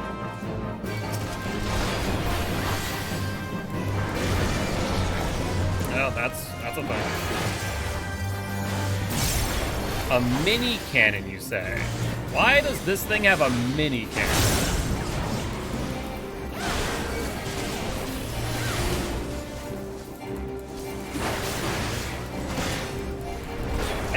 what's up, Giraffe? How you doing today? Hopefully doing well. As they've been treating you. Cool. Done with that, and down/up we go.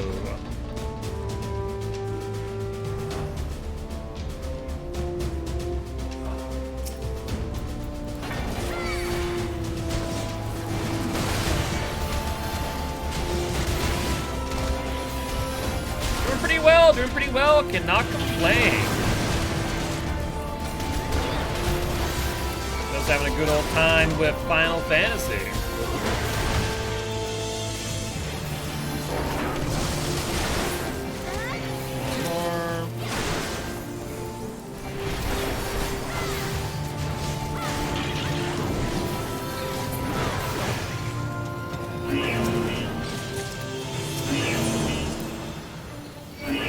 Like we set off the alarm sometimes. We'll have plenty of friends to play with soon enough.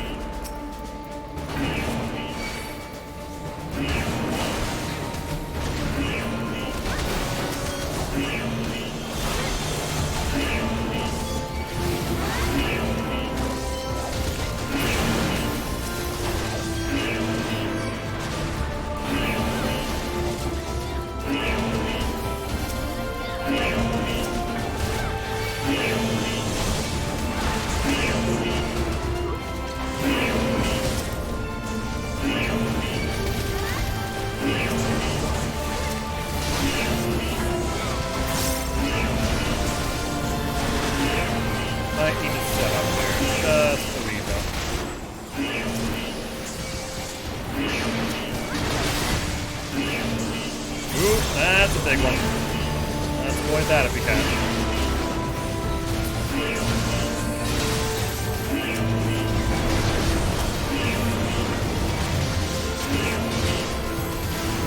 Otherwise, I think we should be good here.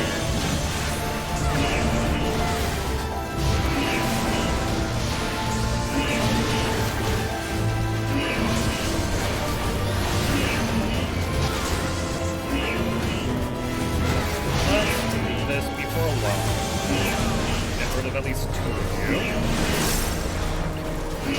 Alright. Stabbed by my cat? How'd you almost get stabbed by your cat? Did it decide to go all stiff and put a knife in its mouth?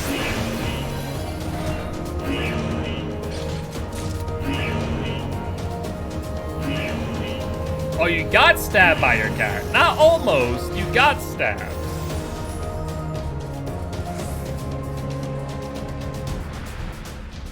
Hello, that's a gunship.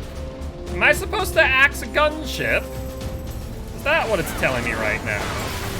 I'm gonna axe it a question.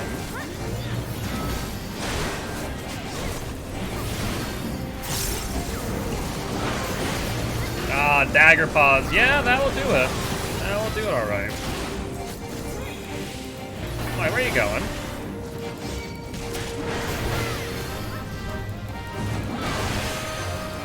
No. You guys can't attack him without me. That's not.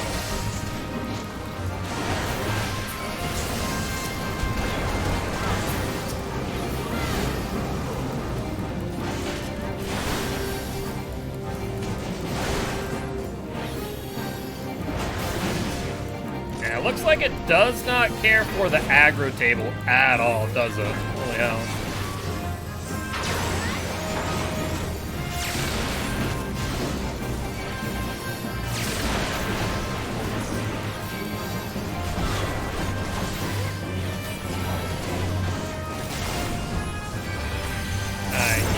You are gonna become best friends, buddy.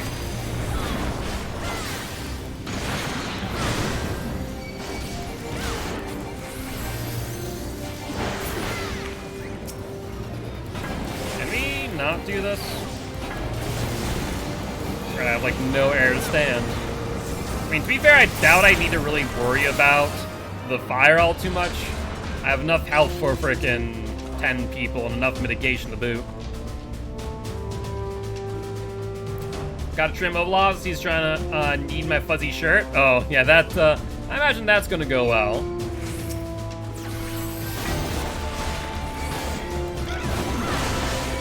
There, we got all 3.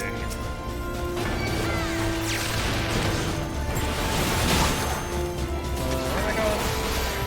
Oh, wait, hold on. Looks like I'm not going that way. Never mind.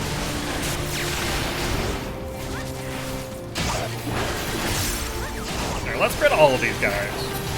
There we go. That's the damage I like to see.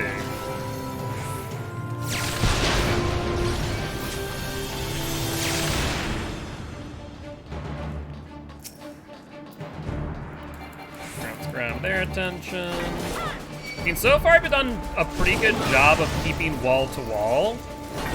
And just keep on going.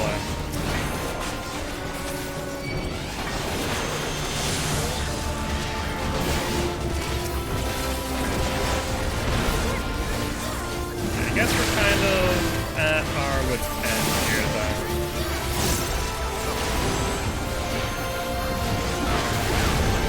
though. Imbalance makes it kind of silly.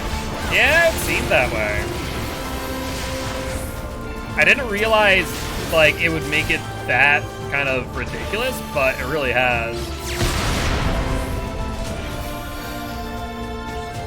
Oh, interesting. 2 dragons at the top.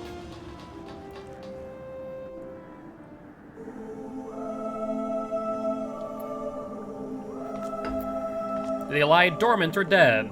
For a minimum item level? Yeah, that makes sense. Treadeth now upon my bones. Oh! And waketh me from slumber sweet. It lives!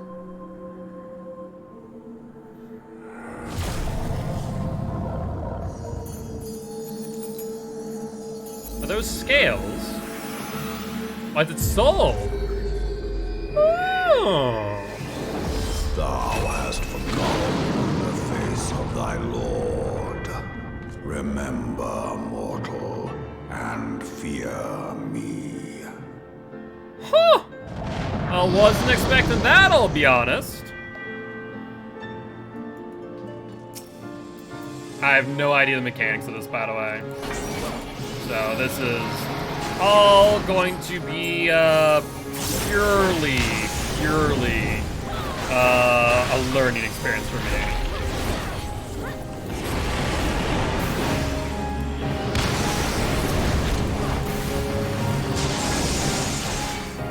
Alright, let's get the Mirage Dragon. Orange far away, blow boost by.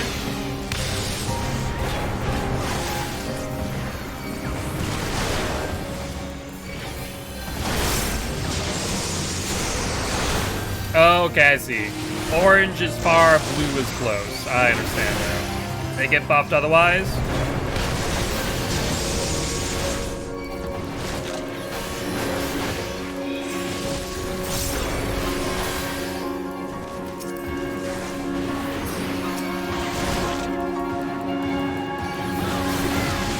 Blue far away, orange close by. Wait, are they in a thing?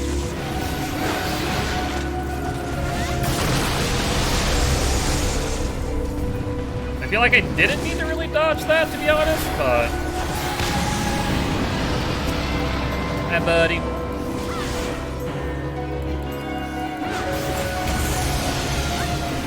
It's an insta-kill? Oh!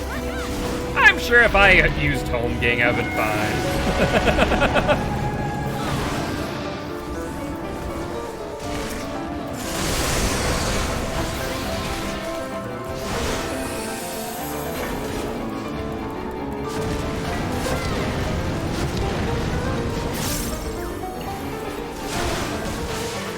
Mocks your home gang?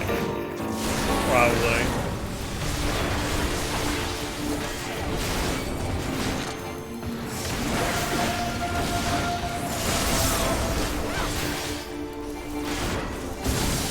So far, so good.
that's why.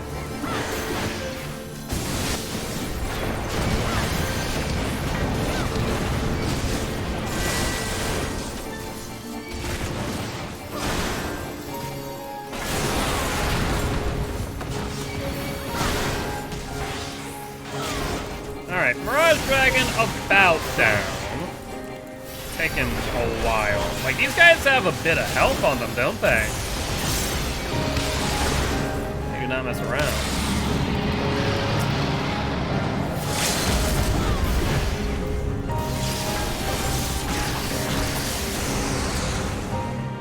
Alright. Honestly, that felt pretty easy, all things considered.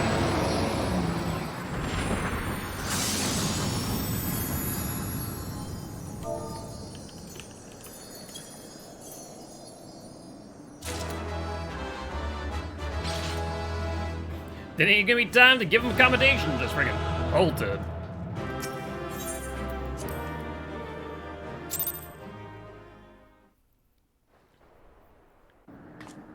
So what say you... By her gifts hast thou earned a moment's reprieve.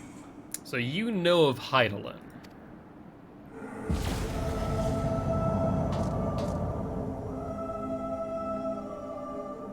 Speak, mortal, and I shall listen. I can see why they revered him as a god. Got the glowing halo and everything. Guided by a star. My people have heard the song. Ishgard shall burn. But why? Still don't understand that. Sons must answer for their father's misdeeds.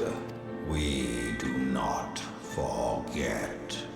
We do not forgive.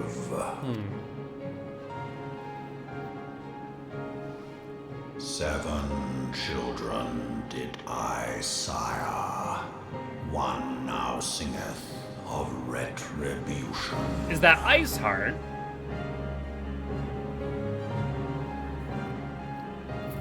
I rise to join in the chorus. Thou art powerless to silence us, mortal. Yet thou shalt not live to labor in vain. Thy reprieve is at an end.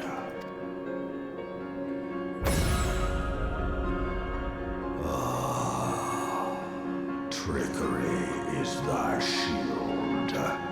This frail, ignoble creature is not gifted, but chosen. Yes, indeed. Hearken to me, Hydaelyn. I remember, and I consent.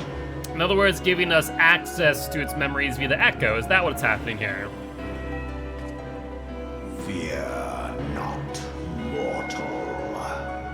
I shall not harm thee.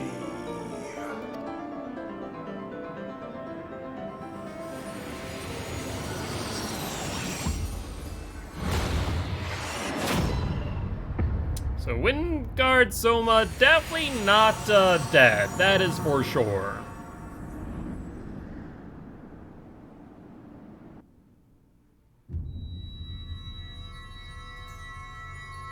Oh, been a while since we've been back here. All the crystals.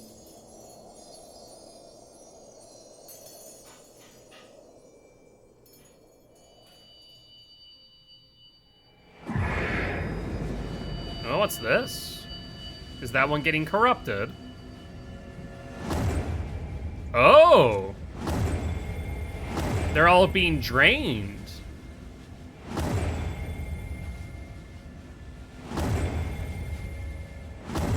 But why?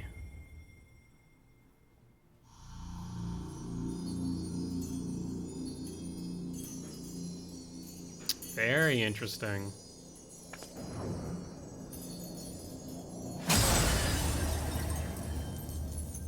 So is this representative of Heidelin's power disappearing?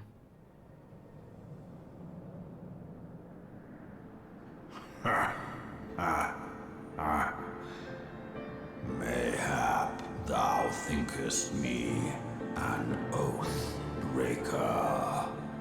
So did Midgard Soma do that? Thou art mistaken. If thou comest okay. to Yep. harm, it shall be by another's hand, not mine. Well, you didn't break your oath. At the same time, it's like throwing me into a pool of sharks. It might as well be the same thing. I did but strip thee of thy mistress's feeble blessing. Thou didst profit much by her grace, but no more. I'm sure I could still cut you down.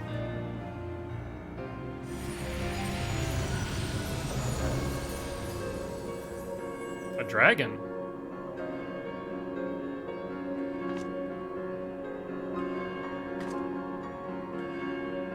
What's this all about? The covenant binds me to thee. Interesting. I shall watch, listen, and wait. So, did one god just kind of laugh off another god and go, now we are bound? Is that what just happened? It's like, yes, Heidelin, think, hear, feel. And Midgard Zoma, watch, listen, wait. Is that what we're getting at here? Fight and struggle, if it be thy will. Man hath ever coveted that which lieth beyond his grasp. And there he goes.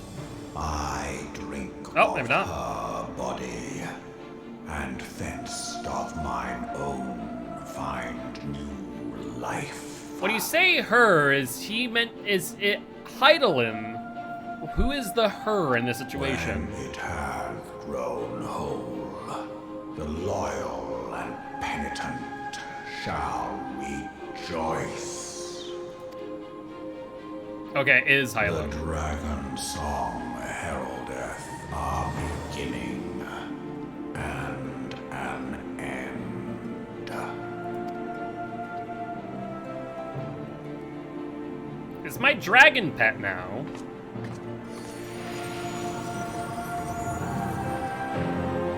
Kinda looks like it. May summon Midgard Zoma by selecting the corresponding entry within your minion guide under character in the main menu. Oh, the small dragon is Midgard Zoma. Oh! Okay then. I was not expecting that. I'm sure the Ishgardians are going to be thrilled with that prospect. He can sit on your shoulder, but only when he wants to. Fair enough. Hey, Nixtunes! Thank you much for the raid! Welcome, welcome, Raiders! I am Mark, aka Giltspire. I'm an educational Dead by Daylight player, huge cheat codes of Play Killer, and survivors how to play against Killer. However, on Wednesdays, we become a Final Fantasy XIV warrior, where we're trying to defend the realm of Eorzea. Pretty good, Nixtunes. How about you? How's your stream? It's beginning to fear the worst. Were those explosions I saw? But you shouldn't waste time talking with me if Alphanil left a message stating that you were to return to Rising Stone at once. All right, let's do that then.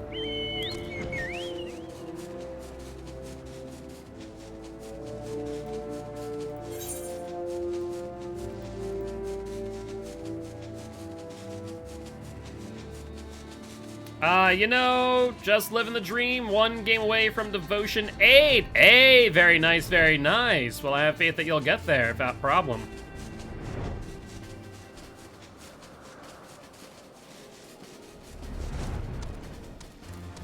Alfie!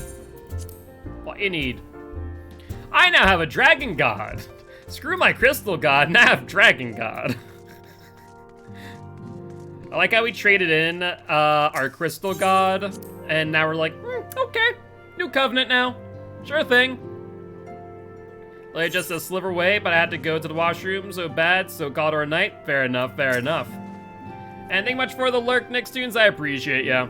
Praise the 12 that you are hale and whole. I came as soon as Minflia informed me of Sir Emmeric's request. You have completed your investigation of the Keeper of the Lake, I take. Then I would hear your report. Thank you. I have a dragon god. That's my report. You conversed with Midgard Zomer? I swear, were anyone else to make such a claim, I would regard it with considerable skepticism. Do you want to see him? Are we to understand that the Worm Lord did not perish and has, in sooth, lain dormant these past 15 years? Less a resurrection and more of a rejuvenation, for he who dwelleth in eternity, years passing at moments. Though his words were ambiguous at times, one statement left little room for interpretation. My people have heard the song Ishgard shall burn. That is true. That was kind of pointed. Killian attack is imminent. We must share this information with Sir Emmeric immediately. Do you just need a nap? Fair. Just don't mention the fact that he's now my pet, and I may or may not have made a covenant with him. I might be labeled a heretic and attempted to be burned at the stake. Well, let's not tell him that though. However, we dare not divulge you. Yeah. I was way ahead of you there, Alfie, me boy. Way ahead of you there. To even acknowledge that you heard the voice of a Dravanian is grave, but necessary risk, lest we forget men have been executed as heretics for declaring as much. But I also have the god of the dragons in my possession. For your own protection and for the sake of our tenuous relations with Ishgard, the truth cannot leave this room.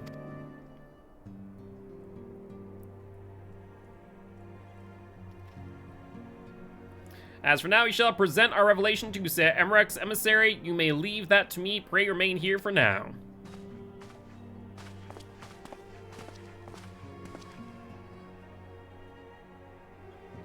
There's something you are not telling us, Rose. Oh, did I forget to mention the part where he severed my connection with Heidelin, and now I'm in a covenant with him instead? Oh, did I forget that? You seem different somehow. 'Tis almost as if you are missing something important. 12 for Fen, Midgard Zomer, stripped you of the blessing of light. Are you alright? How do you feel? Now the blessing of a dragon. I see it is relief to hear you are otherwise unharmed. It beggars belief that any being could possess the power to deprive you of her blessing. Midgard Zomer made mention of a covenant, did he not? Yes. One of the ancient myths regarding Silvertear Falls states that when the waters came into existence, so too did the great worm. Alfic and Nemia, brother Time and sister Fate, decreed that Midgard Zomer ever watch over the source from which all water and magic was said to flow. I wonder, what if this was the covenant of which he spoke, and 'twas not the gods with whom he treated, but Heidelin herself? Well, if he is watching over you as he claimed, mayhap you will have an opportunity to ask. Let us keep this matter to ourselves and not wish to burden our friends needlessly. Probably a good idea. Especially our Ishgarden friends. Oh, hi friend. Art thou a pawn or master of thy fate? What hast thou wrought by thine own hands, mortal? Is he just going to pop out of nowhere now and speak not just speak to us, insult us, and then leave?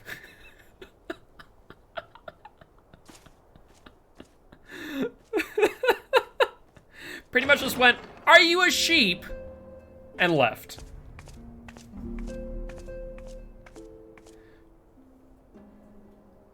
My friend, I can scarce believe it. You confronted the Worm Lord and lived to tell the tale. Yes.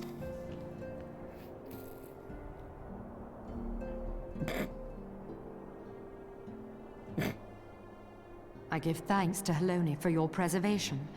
It is our sole cause for gladness. Your encounter with the Keeper of the Lake served to confirm our fears. A great worm has roared, and it makes little difference if it was one of the two in Eorzea or any other. The Dravanians are coming. I am told that Ishgard has magical defenses against Dravanian attack, though I am not privy to their exact nature. I wouldn't say it right now. Will they be enough to repel a massive force? I would not reveal those secrets with Midgard-Zomer maybe listening. Ishgard has weathered countless assaults over centuries. This will be no different. I don't know And about now that. that you have confirmed the threat, none can ignore the Lord Commander's calls for the wards to be strengthened. I dare not presume to speak for him, but I expect the Lord Commander would sing your praises. Possibly. I must away, but we shall meet again soon. All right.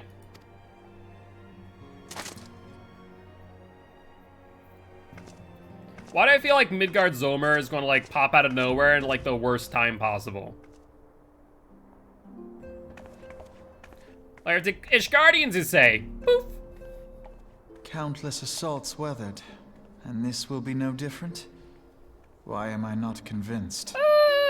Because the Dragon God himself may or may not have spoken that Ishgard will burn. Maybe there is something to do with that. Maybe that. You know, some cause for concern. Ishgardians have warred with the Dravanians for centuries, nay, nearly 1,000 years. In all that time, not once have their enemies breached their defenses and entered their city proper. Yet, regardless of how strong these magical wards may be, I nevertheless fear that the Ishgardans are underestimating the gravity of the situation. Though it's not Midgard-Zomer who roared, a call to arms by one of the first brood cannot be ignored.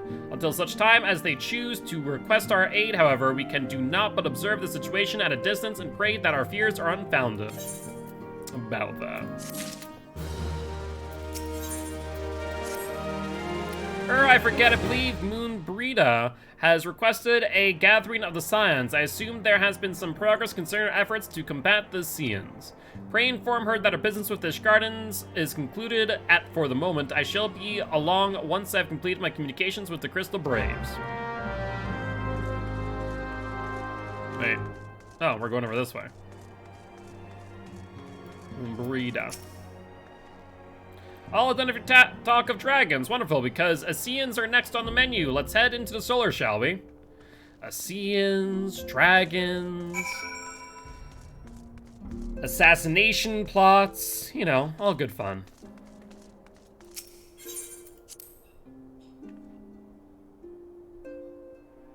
Kind of like our three storylines right now.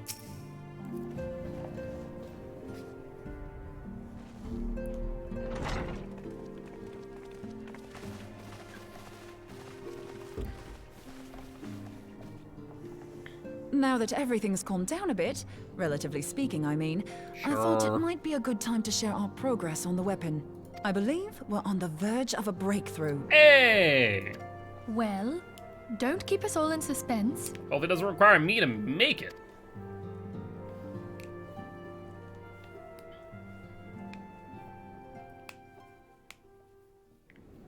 Just in case anyone's forgotten, let's start by reviewing what we already know. So, an Ascian is an immortal because its soul doesn't return to the ethereal realm when its host is defeated. Yes. Instead, it flees to the place that lies between our world and the void. Indeed. Therefore, the first step to permanently defeating an Ascian is preventing its soul from making this journey. And if you recall, when we last gathered here, I had verified that White Auracite has adequate capacity to entrap the beings, albeit only briefly. Okay. Which left the small matter of their extermination. Aye. To unmake an Ascian soul, one must needs smite it with a concentrated burst, or blade, of purest ether. However, we wanted for both the data and the means to forge such a weapon. Until... Short of experimenting on an actual Ascian, you see, there's no way to gauge how much ether its soul is made of. And I doubt one of them wants to, volunteer. As such, we don't know what etheric density our blade needs to have in order for it to work. So we'll just have to make the densest blade we can and hope for the best. Though that would require a lot of ether. Indeed. Hang on a minute. Why didn't we think of this before? White aurosite can hold an absolute heap of ether, can't it? But only for a period of time, Ida. We've been through this. Please tell me you're joking. God's sakes, Ida. I feel as though I'm reliving the same scene over and over with you. How many times do you need to be told that white aurosite cannot store ether for long periods? I may or may not have embodied Papa Limo in that moment. I'm just saying. Being intangible matter, ether is given to dispersion. Only in its crystallized form is it a stable source of energy. I will test you later on this, so see to it you do not forget. Right, yes. It's all coming back to me. Yes. In one ear, out the other. So our hopes rest on good old crystals again, do they? While they are certainly reliable, they leave something to be desired in the area of portability. We could grind them down to dust. Indeed. I am reminded of the quantity of corrupted crystals required to thwart Leviathan, and the extraordinary lengths to which the Lamentsons went to transport them. What if it should prove that a similar quantity was needed to destroy an Ascian's soul? Or still more? Yeah, that seems like not a great idea. I do not envy the poor sod who has to lug all of that around on the off chance that an Ascian appears. You mean me? I'm that poor lug. That's the very problem we set out to solve, and I reckon we've found the answer. If it isn't practical to lug around the ether we need, we'll just have to draw upon another source. What? And the only viable source is the land. Okay. If you mean to tap the Great River of Ether, know that it will entail considerable risk. Meddling with the currents may well induce a surge like to the one which despoiled Mordona.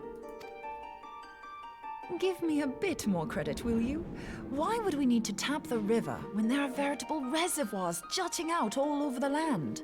In other words, we just need to drag an Ascian to these massive crystal heaps. Aye, I speak of corrupted crystals. It might be that their aspect is out of balance, but a crystal's a crystal. It contains ether, and we can help ourselves to it. While corrupted crystals are indeed abundant, there is no guarantee that they will be in close proximity at a crucial moment. Correct. But what if we don't need them to be? What if we could tap their power from afar? A malm away, say? And how would you... Oh, wait. Could we do it in a similar way that we connected the aetheryte crystal? If we could do that, we'd have ready access to ether aplenty in almost every corner of Eorzea. Okay.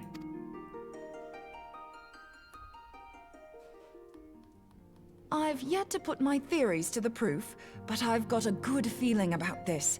If no one has any objections, I'd like to see where this avenue leads. I mean, so far it's our best bet, so go ahead. If you think it worth your while, you have my blessing. But tell us, what are your theories? I, for one, am most eager to understand the process, however vaguely. I thought you might say that, but no one wants to listen to boring old theories all day, do they? I know I don't. So with your permission, I'd like to try something a bit more hands-on. I've already built an etheric siphon especially for this purpose, and I've been meaning to try it out. Why do I feel like when you say you've been meaning to try it out, you're going to hand it to me, and I'm going to try it out? Oh. Ideally, I need an isolated specimen. Does anyone know where I can find one? Something, something, something, stab crystal, go find big crystal alpac.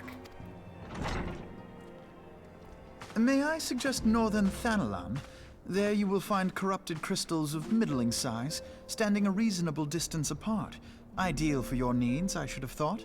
Oh, and if you do elect to visit the place, I should be much obliged if you would assist me in another matter while you are in the area. Has something happened? Not yet. Movement has been observed at Castrum Meridianum. During Operation Archon, the Alliance dealt the stronghold a heavy blow. Its facilities were extensively damaged, and its garrison reduced to a fraction of its former strength. Not long after our forces withdrew, however, their ranks were replenished by reinforcements from Castrum's sentry. They now seek to rebuild, and to this end they have their sights set upon the ceruleum processing plant. Having lost the Empire's support, the 14th Legion lacks the resources to sustain itself. To them, this is a bid for survival, and they will doubtless fight like desperate men. Yeah, it won't be all too meaningful, I don't think. Though I have dispatched the Crystal Braves, I fear their strength alone may not suffice to stay the Imperial assault. I would request the Scion's aid in the defensive effort. Okay. If I didn't know better, I'd say you were trying to inveigle us into fighting your battle with the promise of shiny crystals. Yes. Well then, consider me inveigled. I won't lie, the crystals you speak of sound perfect, so the Garleans have to go. Easy enough. Besides, we can't afford to beat about the bush. There's no telling when the Arceans will next appear. I mean, now that we said it out loud, probably like now. Thine eagerness to hurl thyself into the jaws of danger cometh as little surprise. Exercise due caution, I prithee.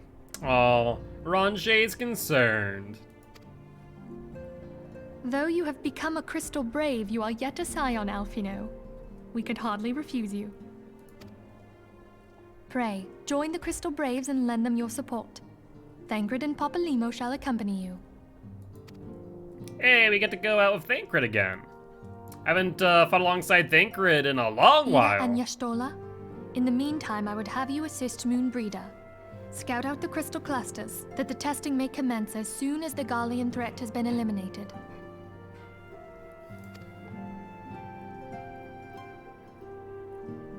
If it please you, I shall continue mine own experiments on white orosite. Thank you, Urianger. Everyone, pray see to your preparations and depart as soon as you're able. Go well, and be safe. Urianger just like, yes, I get to be alone with my books again. That is more or less what Urianger is excited about.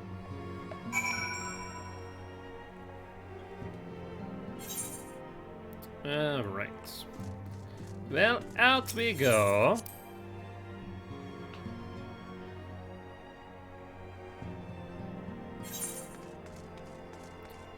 Hi, Alfie. It would seem that events have once more conspired to rob us of the rest and recuperation, though I'd wish it otherwise. I must ask you to head straight away to the processing plant. The 4th have already deployed to the area and await the arrival of the Scions. Will will brief you on the developing situation. Meanwhile, I must rendezvous with Captain Ilberd at our headquarters in Ul'dah. I shall take command of our forces there with a lighter heart, knowing that you go to support the front lines. Just be wary of Ilberd, Alphino. Your duties take you to Northern Thanalan, do they not? We too must say our farewells to the Rising Stone for a time. Flinhamen travels to Ul'dah, and we shall serve as her escorts. At my daughter's behest, I go to contact certain old acquaintances in the Gilded City. We are beset on all sides by civil unrest and imperial machinations, threatened by primals and troubled by dragons. We need all the allies we can muster. Many of my friends hold positions of power, you see, and it is my hope that they can be convinced to aid the Scion's cause. In past events were taught us anything, then we know that Eorzea must present a united front or we shall fall. How extraordinary that my little Acelia is involved in such far-reaching affairs. I'm proud that I might now stand at her side not only as a mother, but also as a colleague. Colleague with influential connections, but I fear that Ul'dah has become a place of danger, even one so familiar with her streets. Bah, woe betide the blackguard that so much as glares in your direction, milady. Okay, relax there, bud. I shall be well protected, it seems. Shall we be on our way, then?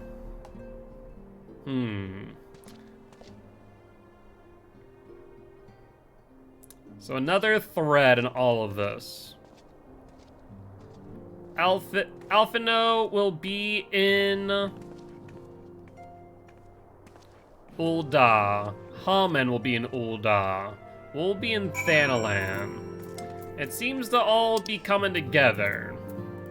And all of it traces back to Ul'dah. And the dragons will approach Ishgard. We have to be coming up pretty close to the end, it feels. Like it's all coming to a point. There can not be much more, I don't think.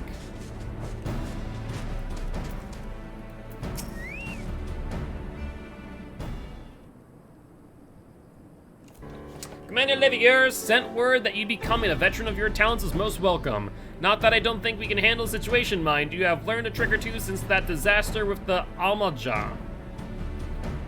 But returning to the task at hand. The Flames reconnaissance scouts have reported Imperial soldiers assembling at Raban's Push. Such a force is likely interested in only one thing, getting their hands on a resource found here at the processing plant. The Garlands could begin marching on us at any time. Pray speak with Lieutenant Edelstein that we might coordinate our counter strategy. In the meantime, I will inform the others that you have arrived. No doubt it will be welcoming tidings. Let's go send our welcomes to Edelstein.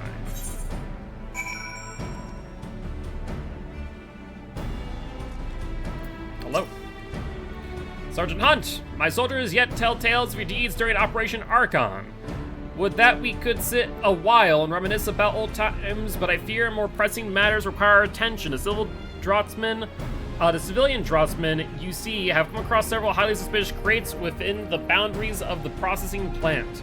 I had my sappers take a closer look, and our worst fears were confirmed. These boxes contain powerful explosive devices of Imperial design, no less. By my order, the Flames stationed here are conducting a thorough sweep of the compound as we speak. Though it troubles me that we were unable to apprehend the Imperial spy behind this, I have faith that our men will be able to neutralize the threat for now. In the meantime, our scouts bring troubling news on the latest movements of the Imperial Army. I would once again ask you for your aid. We've been keeping a close eye on the Garland garrison, and 'twould seem the Imperials have finally begun to mobilize. According to the reconnaissance report that just came in, the squads seen leaving the castrum are too few in number to effectively take and hold our position. They will likely mount a swift assault and focus on the acquisition of resources. I have, of course, also shared this report with the Crystal Braves. They've decided to take to the field to meet this assault head-on. I have apprised your fellow Scions on the situation, and am heartened to know that they will be joining the effort. Now, this could be a diversionary tactic. Pay report to Lieutenant Alian, and lend your much welcome strength to the counteroffensive.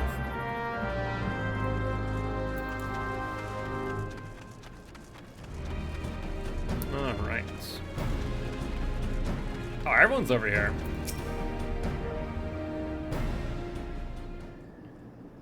Glad to have you with us, Rose. You're about 2 to 3 quests away from ending 2.5. Once you're through that, you got 2.55 and you're golden. Ah, fair enough.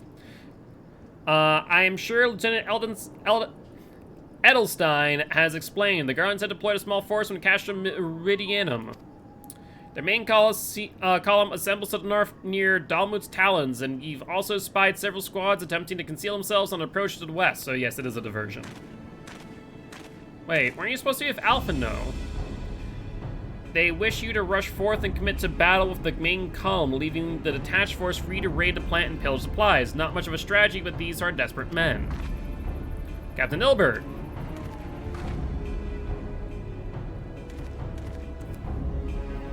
Greetings, lad. I understand the commander bids you and your fellows come lend a hand to the Braves. With such mighty heroes at its disposal, the force should have little trouble contending with all the Garlands might throw at them. But even you cannot be everywhere at once. The third was getting restless, holed up in Old Da, so I marched them out here to fill any holes in the plan's defenses and add their numbers to your counterattack. Reinforcements were welcome. We have enough soldiers for now to divide our own forces and safely engage an enemy far beyond the walls. Aye, it would be best to avoid staging a battle anywhere near this much ceruleum. Let's take this fight to the Garleans. Wise course indeed. I should think of the consequences should any of these storage tanks be exposed to fire. If there are no objections, Sion shall join the fourth and give battle to this main column. You're the third then, Warrior of Light. Your job will be to intercept these squads hiding out in the west and prevent them from reaching the processing plant. When you're ready to proceed, report to Lieutenant Yu Hase. His scouts should have a rough idea of where the Imperials have concealed themselves by now.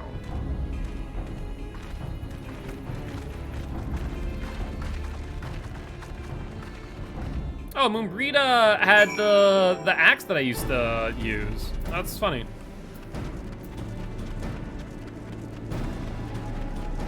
I was like, wait a second, that's me. I'm like, wait a second, no, that's not me.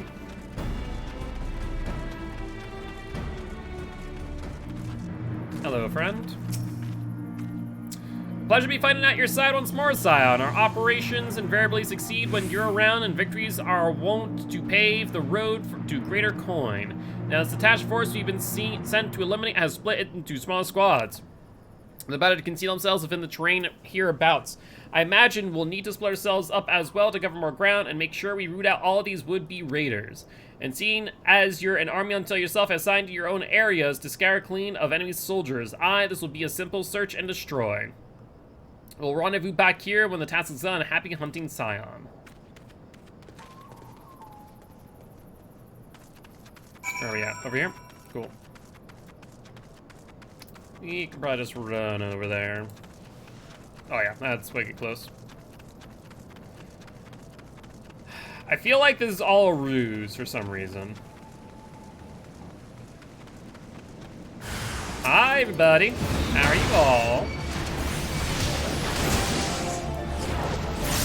That's one. That's two. And at least we got rid of the majority of you. Anyone else want to try?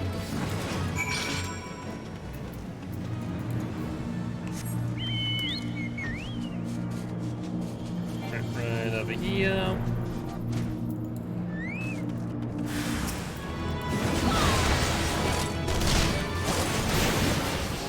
I may or may not have accidentally angered an Earth Spirit as well. Whoops.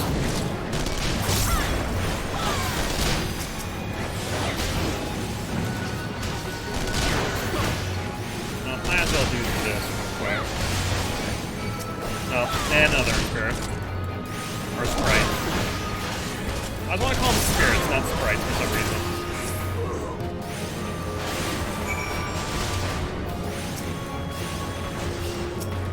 I even need to bother with you two.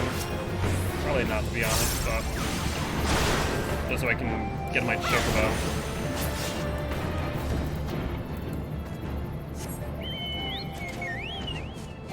And back over this way.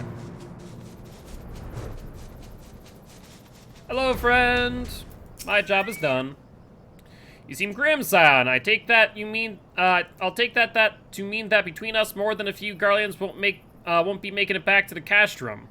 These Imperials, though, they certainly make us earn our pay. I'd be a happy man if I never had to tussle with another one of those Magitech horrors. It is time we bid this war-torn land farewell. I'll contact the 4th and let Lieutenant Alian know the west is now clear. And I'd appreciate it if you would do the same when you report to Lieutenant Edelstein. All right.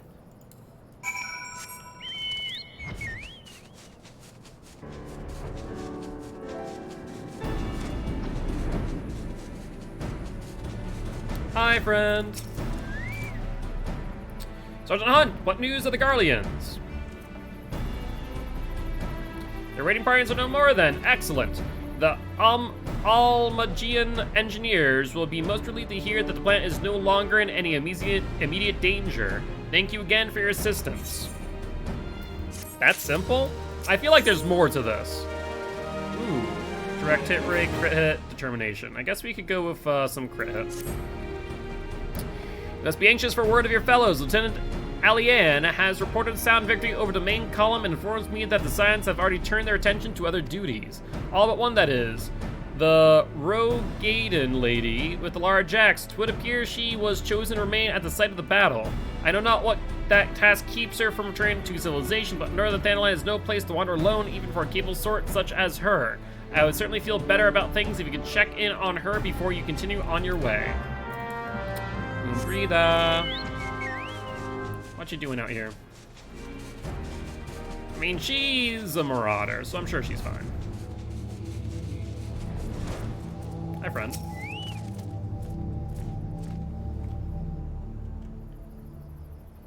Are you gonna stick that Hold siphon? on. I won't be a second.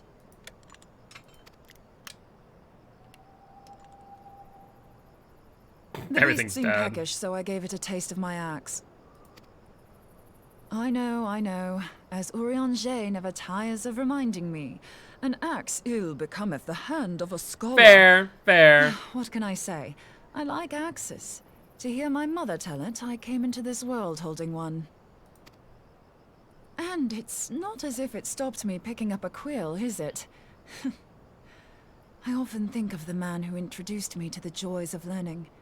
He's one of the reasons I decided to come to Eorzea. Who dat? Him and my excruciatingly stiff childhood friend. Considering how unalike we are, it's a wonder we ever got on. The world's a strange old place, isn't it? So a childhood friend being Urianger. And I guess maybe the teacher, that ought Louis to do Soir? it.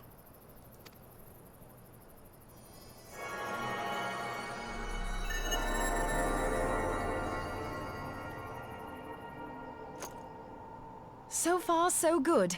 At these concentrations, it shouldn't matter too much if something goes awry. Just enough ether to make it interesting. Did you see that? The way the crystal glowed? The siphon works, I'm happy to say. With a few refinements, it should satisfy our appetite for ether, which just leaves the small matter of forging our blade. I'm not sure how to go about it just yet, but I swear to find a way. I'll put a blade in your hands if it's the last thing I do.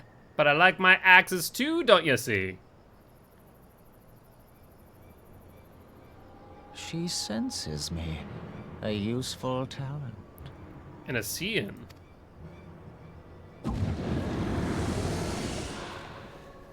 Oh, this is the new Halcyon. person. Are they onto us? By your brand, I see you are an Archon of Sharlayan. Keeper of knowledge, seeker of truth.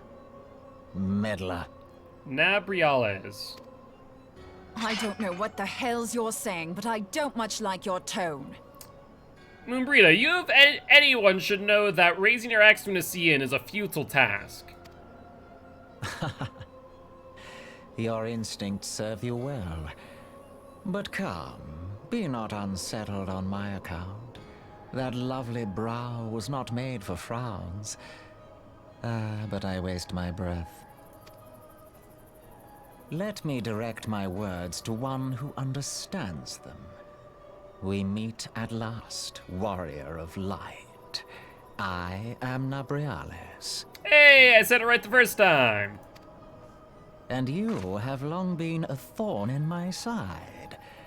I suffered the overweening presence of La Habrea that men might host the power of gods, only for you to undo my hard work. Sucks to suck, mate. Oh, Moonbrita, why are you stupid? Oh, bugger. Yeah, just a little bit. Do settle down. You must concede that I acted in self-defense. Yes, you are correct. But what's this? I do not sense the blessing of light. Hey, Midgard Somer, you wanna come out and say hi? Oh, dear. Could it be that frail Hydelin has forgotten her champion? This I did not foresee. Not exactly. Shorn of light as you are no longer a threat. And better yet, the seal is broken. The seal? Now is the time to claim the staff. The staff? Are you talking about the one that Louis Sois held? With it in my grasp, I shall rise above them all and take my place at Lord Zodiac's right hand. Now, Zodiac, their god. I think it is, right? What did that bastard want with us? The glow? Nobrialis, The he monologue? calls himself. With charm like that, I'll bet he has maidens falling at his feet. Unconscious. But this staff, you say just talking about it had the bastard grinning like a brat on his name day. Must be quite a staff. Oh, gods. He means Tupsimati, Master Louis Sois' Okay, staff. I was right. Minfilia's in danger. We have to get back to the Rising Stones. Okay. I mean, a lot of good the staff does as it is broken and in disrepair. God dang it.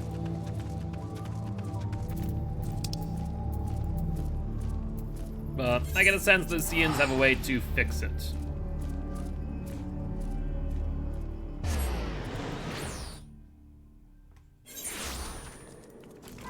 Anphilia! The Seans are going to pay you another visit.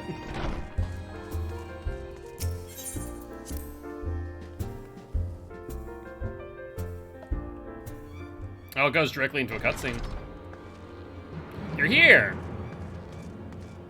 Master Louis Sois' staff is kept in the solar, is it not? Isn't it? Quickly now.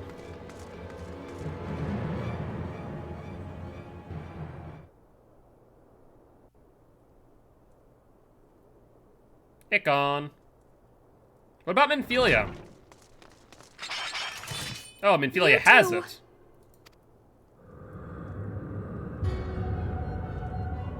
So, you were able to divine my intent. I mean, he kind of spelled it out for us. Warrior of Light.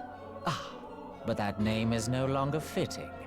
You have become decidedly dull and quite incapable of barring my entry.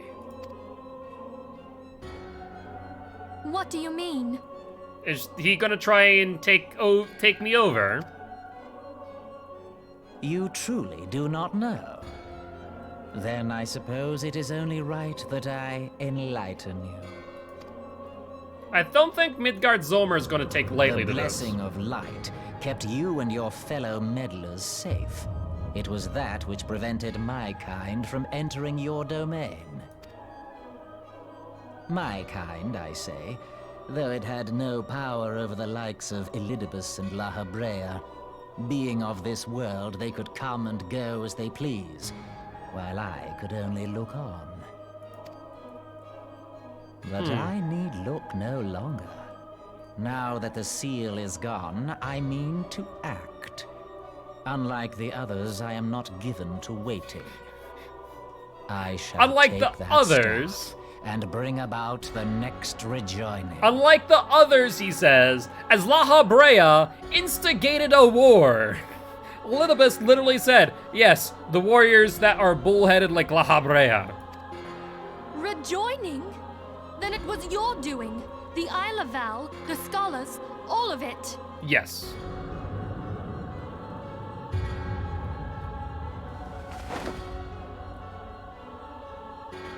You will not harm her! Moonbrita, you proved to be less than effective last time.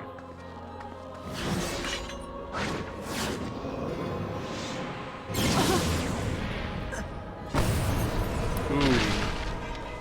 That may have been lethal. Why must you insist on forcing my hand? Did you learn nothing from our last meeting? Ah, but I forget. My words fall upon deaf ears. Potentially deaf ears here.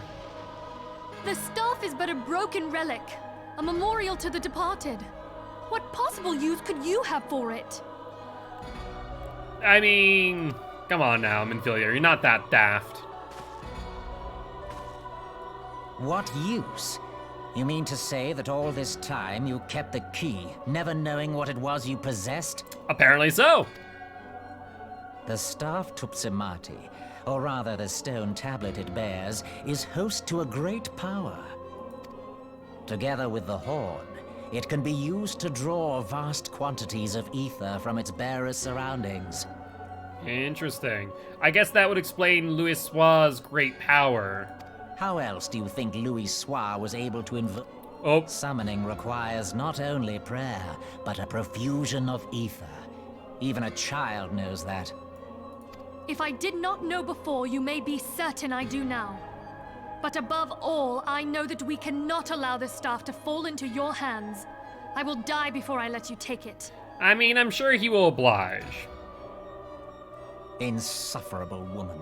I would happily end your miserable life here and now. Alas, Elidibus would never let me hear the end of it. Interesting. What use is Minfilia then? Very well. If you will not part with the staff, I will take you too. Is Minfilia gonna play the part of Princess Peach? It's like, oh, I'm sorry, your prince is at another castle.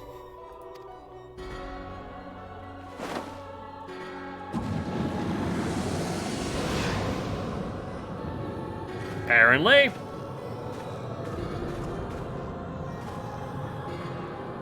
And I all but stood there doing nothing.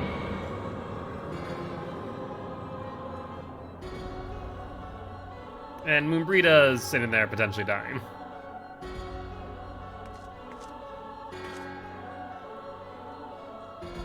After them! Quickly!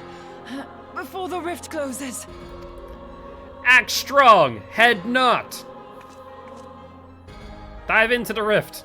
And sit there and let things happen just a little bit. The chrysalis now accessible. Oh, another dungeon. That was pretty quick turnaround. Oh. Eh. Enjoy the trial. Ooh. Another level 50. Oh, this is a full party too. Okay. Fair enough.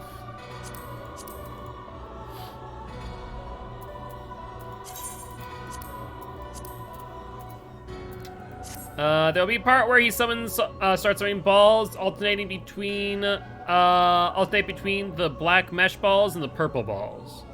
Noted. And now we wait. Hi, Moonbrita. You look worse than for wear. While we wait, I shall sit. Let us sit, and we'll join you on the ground, make you feel better, right? See, I'm on the ground too now. Does this help?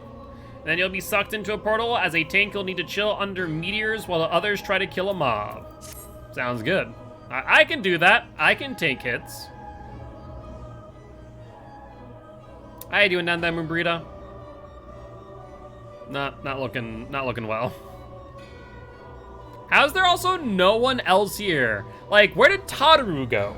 At the very least, you'd think Tataru would still be around, right?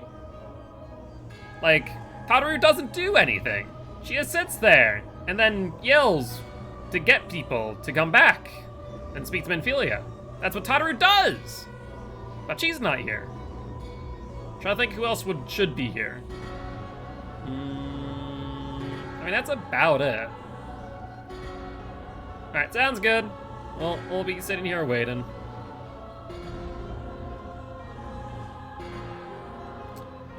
Not much to do in the meanwhile. Only downside of not having like any side quests like laying around that we could do during our transitions between queues, I suppose.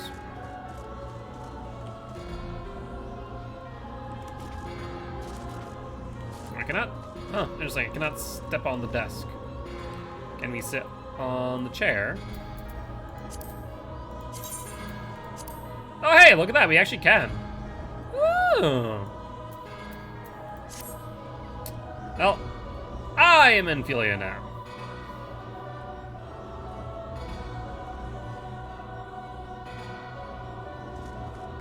Well, you know, let's wait over by the fire. Bit nicer. Bit more toasty, especially it's gonna be freaking negative 26 tomorrow where I live. Criminy. Not looking forward to that. Also, why is this table so high up? Like, I guess I'm not sitting up straight to be fair, but like that's like above chest height. Then again, I guess my character is what? Like around 5'4". So I get, I mean, that still seems like a tall table. It's about a bit taller than the like actual desk. Maybe it's also just a low down seat, which kind of does look that way in the grand scheme of things.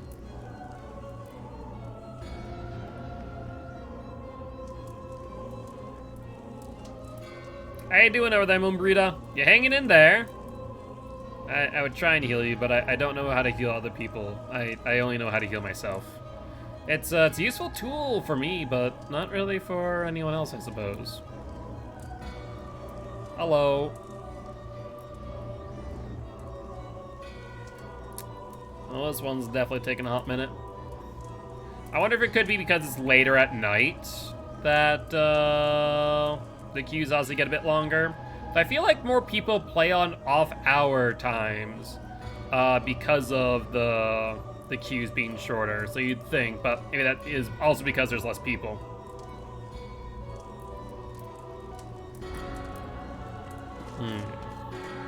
What over here?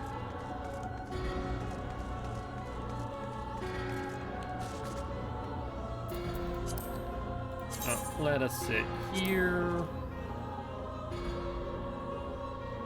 Once again, just kind of relax, take a look at our surroundings.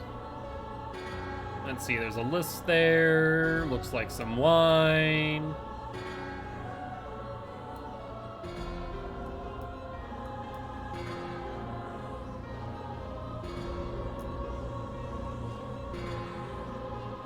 You can put a decent amount of detail in these rooms. Like, not too much where it feels cluttered, but enough to make it at least feel lived in.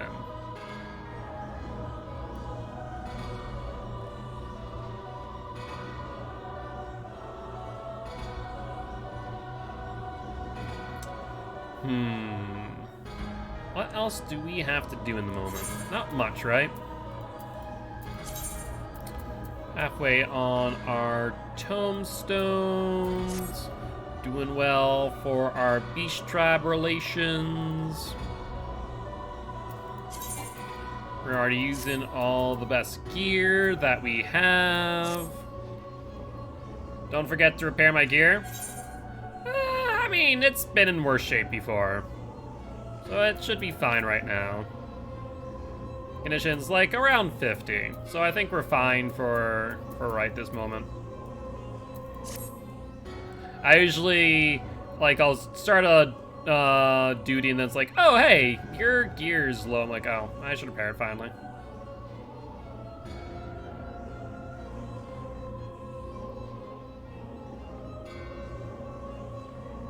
All right. I like that little detail, the wax moving. The little bit of water flow or liquid flow of the wax. But that's a lot of wax when you think about it.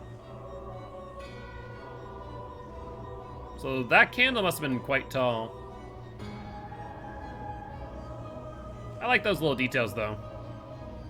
I wonder if it's just like normal for all like water to have that effect. And it wasn't like just purposely for that situation.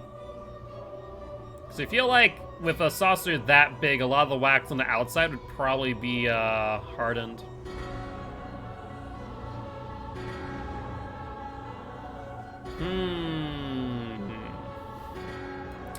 What else is there to do for the time being? Anything go? Hey, there we go. Never mind. Now, no one, don't you dare withdraw. Thank you.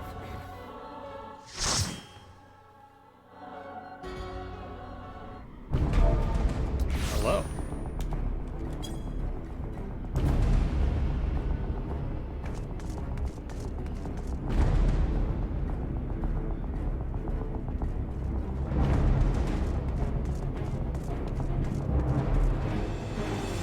Seems like a precarious position to be in.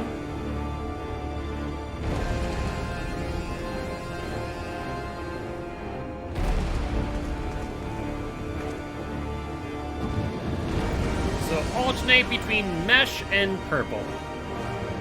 Okay, well, aren't you a miserable person?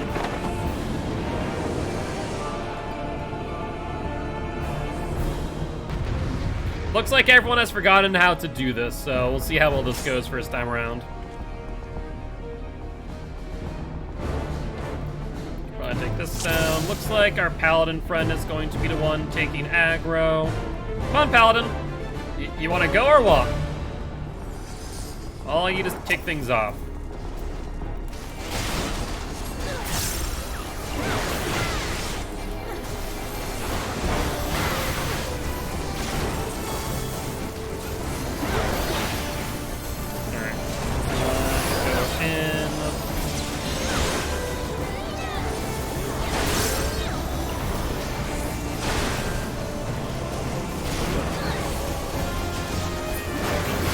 No sign of the purple. Oh, hold up. So there's mesh and purple. Now we need to find the mesh.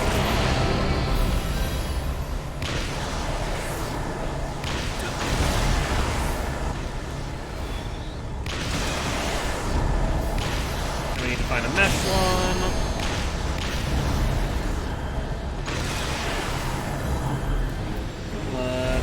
This one. You grabbed it. Can we attack you now? Nope. Still cannot.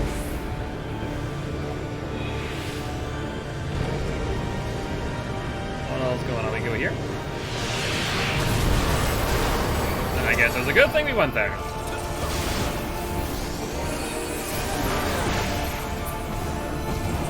Oh, you might not teleport in for 5 seconds.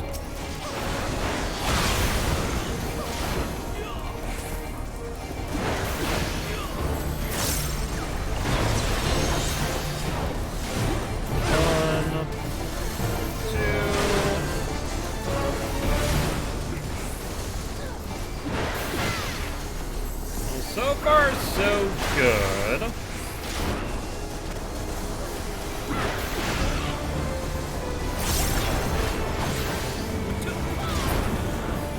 Okay, back to middle.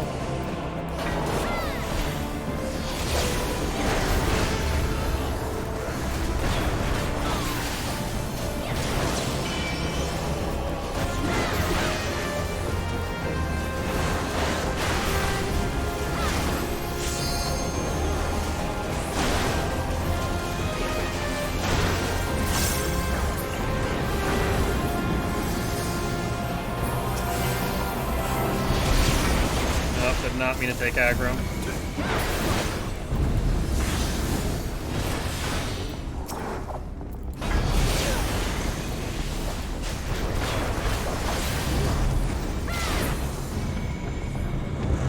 Are we going back to the ball?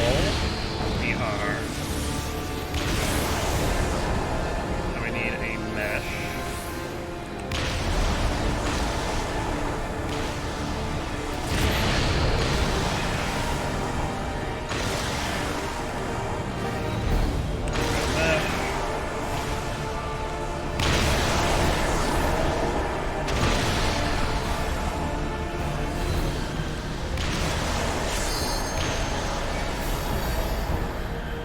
Is P2.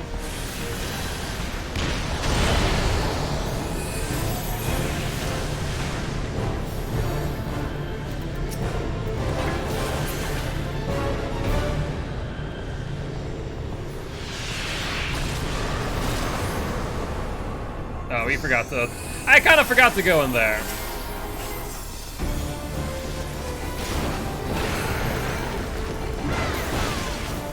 I guess I should probably put this on top.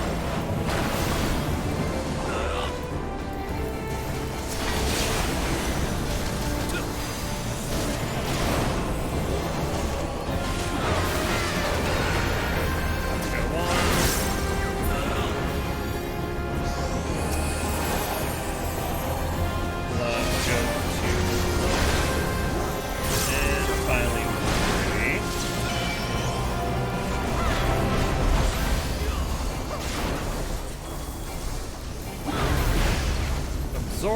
meteors.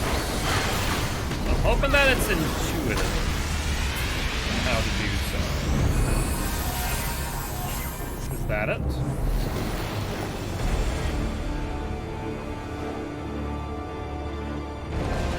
Is this where I need to be? I guess so.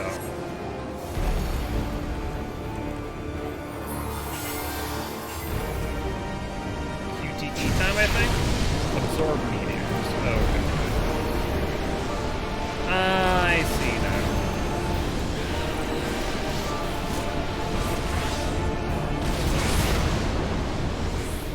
And that seems lower over here.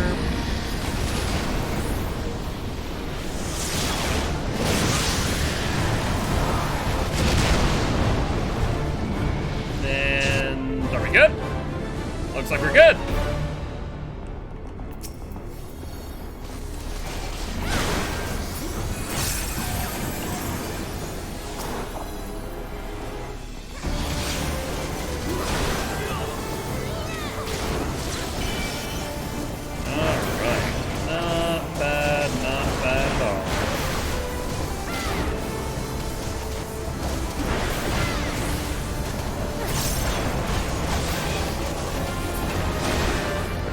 Done and done.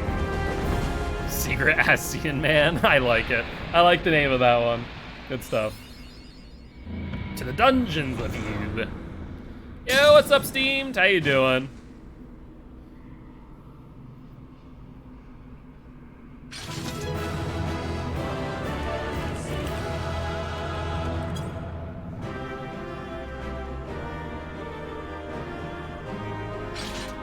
Alright. I was gonna go give a commendation to my fellow tank bud, but I guess they already left. Michael Christopher Koji Fox and his translation team have too much fun with things? Just a little bit. Just a little bit. You're safe. Thank the 12. I mean, I'm just glad you're not dead.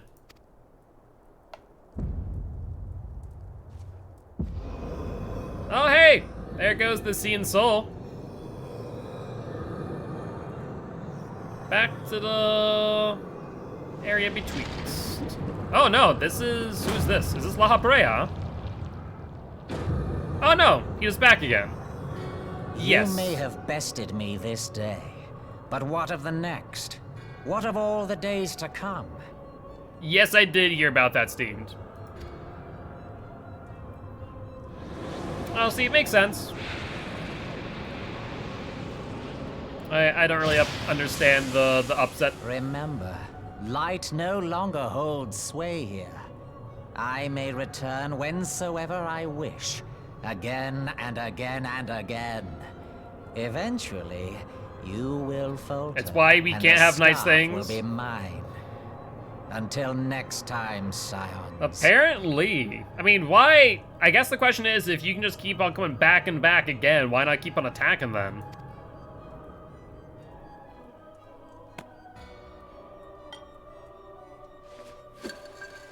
Oh, are we gonna try?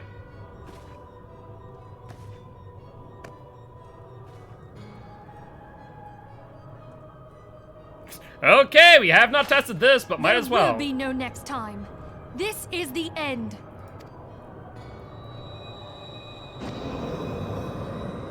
Okay, so you've now demonstrated that the Aetheryte can hold an Ascian soul. So at least this experiment seems to be successful. What trickery is this? No. No! Cannot! No! And as far as the killing part, I doubt we'll be able to.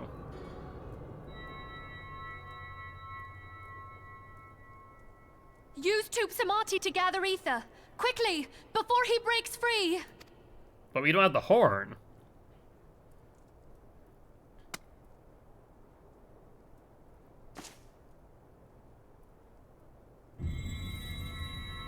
Concentrate. Call to mind the time you struck down La Habrea with the Blade of Light. Yes, but we don't have that connection to Heidelin anymore. Oh, but it still seems to work. Okay. Why won't it work? Is it because we lack the blessing of light? Or not enough ether. Damn it. So much ether. And it still isn't enough. Yeah, it's more or less we don't have enough of a dense blade. Fools! No mortal prison can contain me. I shall make you pay for your insolence.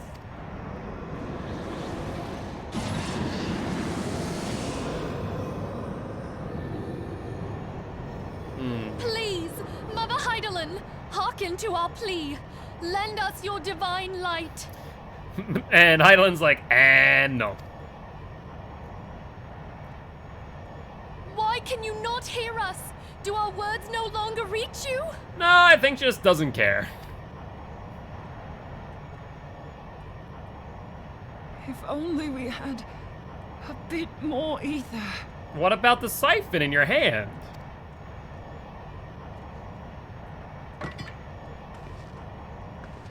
Sipping martinis, apparently. What are you doing, Moonbreeda? Moonbreeda, what are you doing? My thoughts exactly, Menphilia. Master Louis Soir, I understand now. The choice you made in death. There is life. Oh no. Farewell, Urianger. You damned old coot. Is Moonbreeda gonna give her life? If we're all made of aether, I guess is a thought.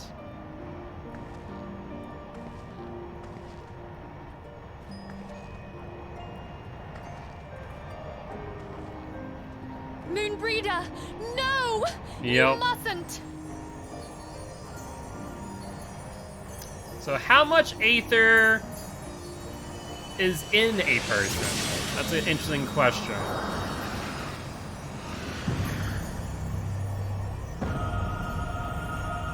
What? No! It cannot end! Bye, Nabrialis. I am eternal! I am immortal! Sucks to suck, mate.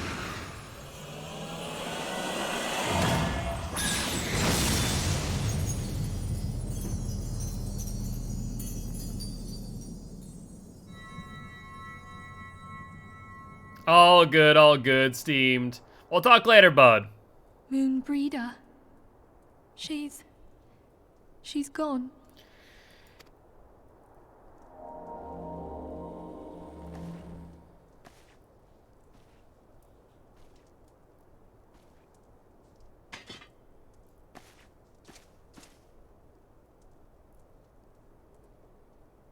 You did it, my friend. The Ascian is dead.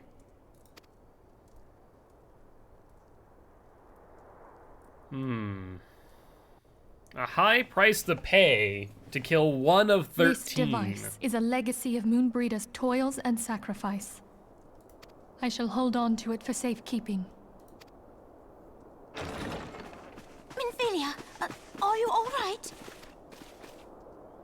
I am. Unfortunately. Oh, we were surveying northern Thanalan when we received the distress call. We returned as swiftly as we were able. Not swiftly enough. It seems you have everything in hand, however.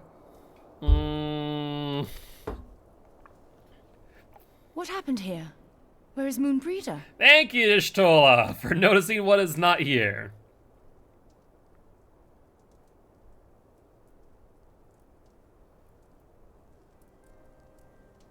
She gave her life to temper the Blade of Light. I have no words. Rather than await the inevitable, she took her fate into her own hands. I mean, I guess depending on how grave the injury was, that would make sense. Does Urianger know? Nope. Yep. Ooh. My friend, there is something I must tell you. I heard all, my lady. Oh, Urianger. The moon sinketh, taking her leave of the heavens. Yet her passing heraldeth the coming of a new day. Moonbreeder hath fulfilled her destiny, hath she not?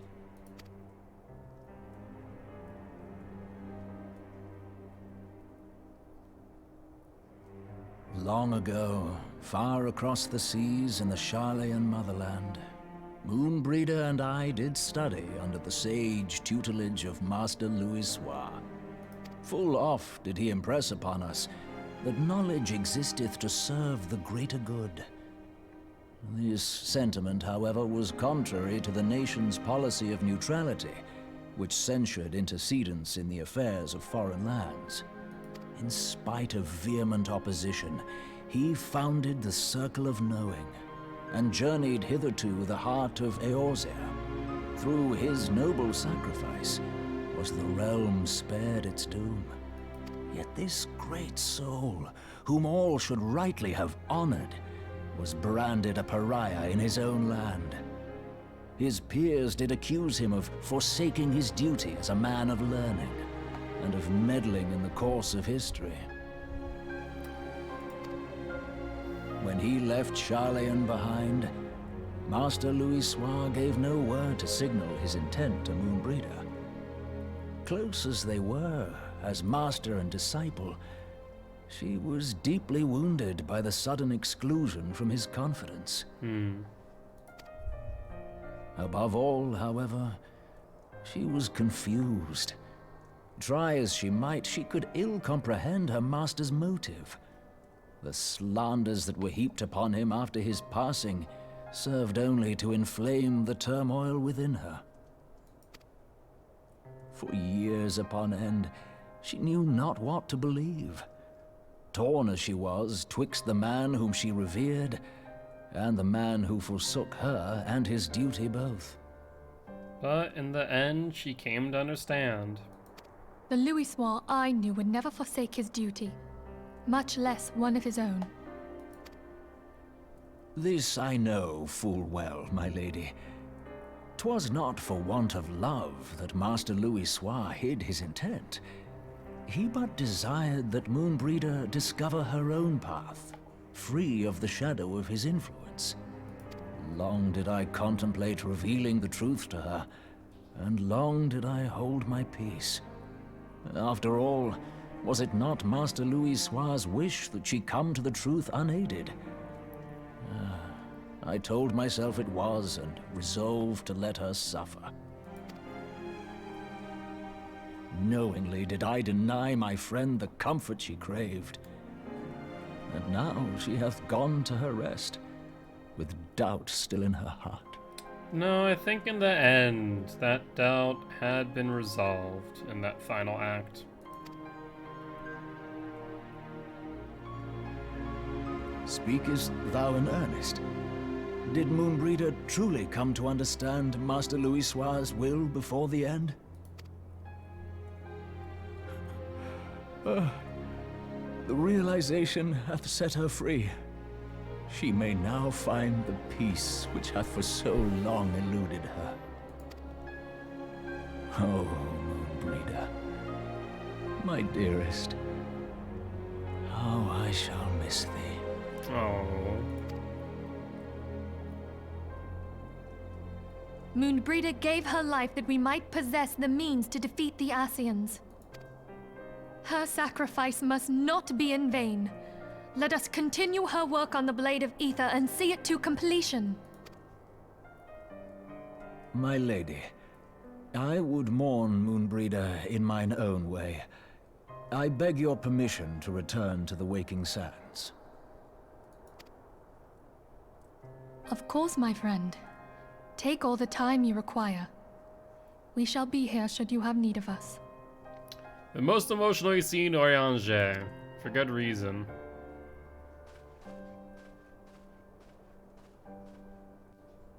Oh, that was very sad.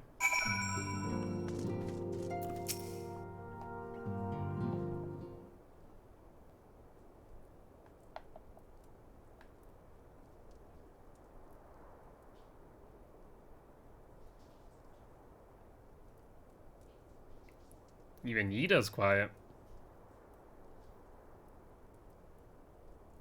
Never have I seen Ariage so utterly defeated. No one should be made to suffer such grief. We shall gather in the Charlian Manor to celebrate Mumbida's life and mourn her passing.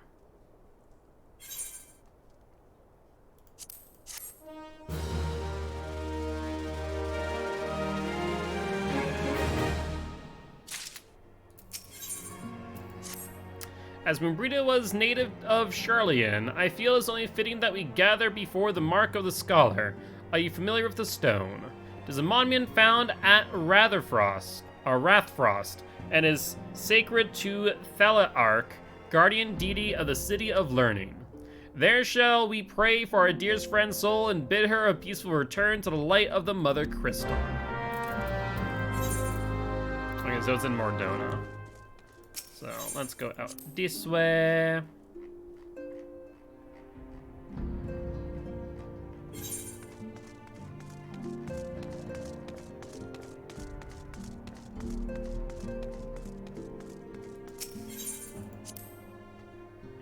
All right, all right.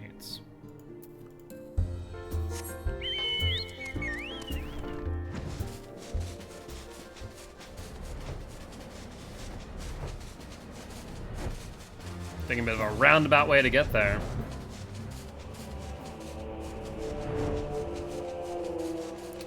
Interesting during that entire exchange that our friend, the Dragon God, did not intervene. Though I do wonder whether or not him breaking the seal really did much in the end. Hello? Alright, he's here. What do?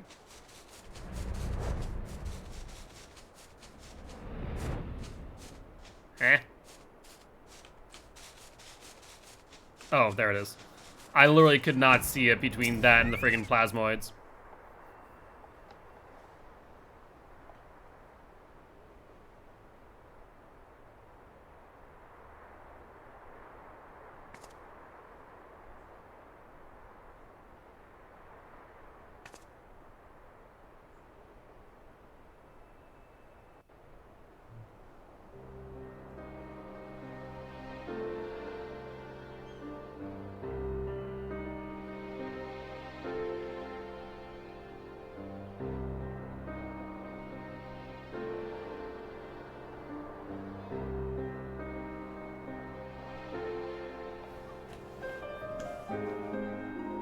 This very much feels like the end of ARR, though from the sound of what you're saying earlier, Demon, it seems like there's still a little bit more to do.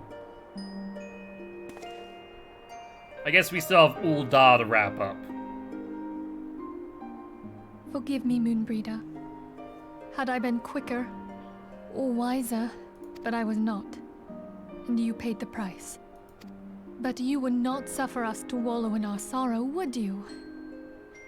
You would tell us to pick ourselves up and get on with it. Yeah, the rough framework of building up to the next expansion makes sense. And so we shall. We shall defend this realm and her people to the last. Yeah, Alphino is still nowhere to be seen, mind doing all of this. Hello? Oh, hi. Life for death. A fair exchange. Thank you for your wise words, Midgard Sommer. Thank you for your wise words. Other bargains will be struck.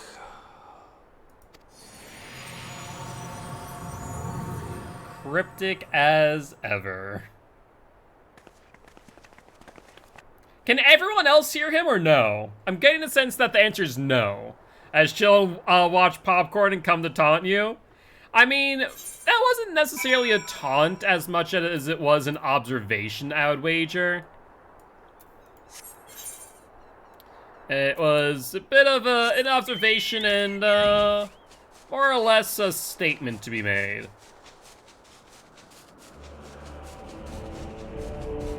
Man, does everyone else just ignore him, or can they not hear him? I wonder. I'd imagine that they just simply cannot hear him.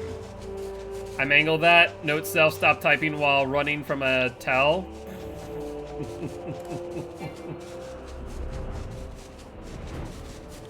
I got the sense of what you're trying to say. Hold on, where are we going? Now we're going back into the Rising Stone. The markers on the ground in the game are called tells. Oh.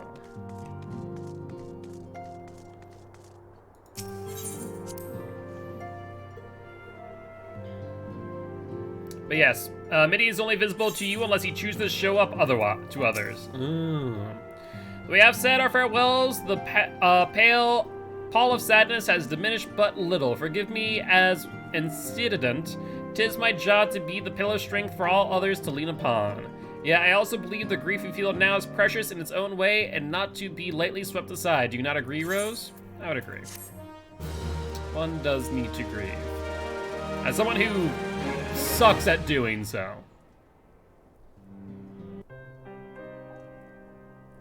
Aww. 'Tis as if a dagger has been thrust into my breast. But 'tis a pain we must learn to bear if we are to forge ahead of our duty. Yes, I have done the Crystal Tower. The battles we have fought have taken the lives of so many. Louisoix, Mumbrita, our fellows at the Waking Sands. Pretty much anything AR has offered, I have done. Their spirit and dedication to our cause, however, will never be lost as long as we rise to fight once more. I hurling to remind you of this, of course. 'Tis for my own benefit that I repeat these words, a reaffirmation of mine own chosen path. Because 2.55 will block you until you do, yeah. The funny thing is, like, it mentioned it a while ago, that if we hadn't done X, Y, and Z. But no, we already did that entire quest line. If I do not rebuild the foundation of my resolve, I am like to collapse in a fit of weeping. My apologies again, Rose. There's no other to whom I could display such weakness. Aww. That's very nice of her. You're my pillar of strength, and I fear I shall have need of your steadfast presence in the days to come.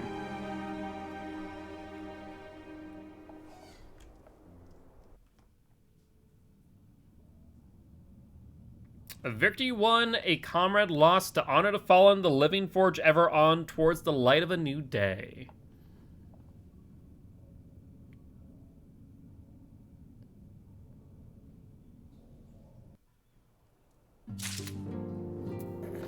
That was very strange. Like, I guess it was one of those things where it's like, they're not gonna have Minfilia say it. They already had Midgard Solmer say something cryptic. We'll just do a narrator note.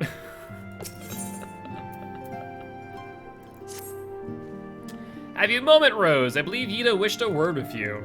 I should consider it a personal favor if you would lend a sympathetic ear to her troubles. That was the end of 2.5. Oh, she has not been herself since Mubrita's passing. My heart aches to see her so downcast. I guess would that, at that point, I feel like that was just very unceremonious, though. It was like, all right, it's over now. And I'm like, okay, here you are from Minfilia again. Several month gap between. Okay, that makes a bit of sense. But still, if that's how it begun and ended, that felt, like I said, very unceremonious. Hey, it's Rose. Great. Oh, it's no use. I'm trying to stay positive, but it's just hard, you know? The thing is, I know Moon, and would tell me off if she saw me moping around like this. Which is why I decided to cheer myself up by getting her a special flower. I placed an order for a moon daisy with Rowena a little while ago, and it's ready to be picked up. The trouble is, I find Rowena a bit difficult at best of times, and well, this isn't one of them. I know it's silly, but I just can't face it at the moment. So I was wondering, do you think you could maybe collect it for me? I have the coin to pay for the flower right here. Thank you so much. I'll be waiting for you. And the daisy at Rathfrost.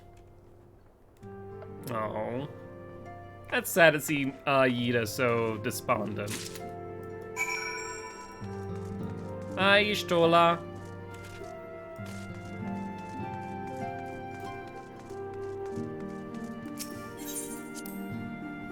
Alright, let's go to Rona. I'm sure it's gonna send me on the quest line of, yeah, so the Daisy got lost, or a band of kobolds took it from me. Go get another. That's probably what's gonna happen.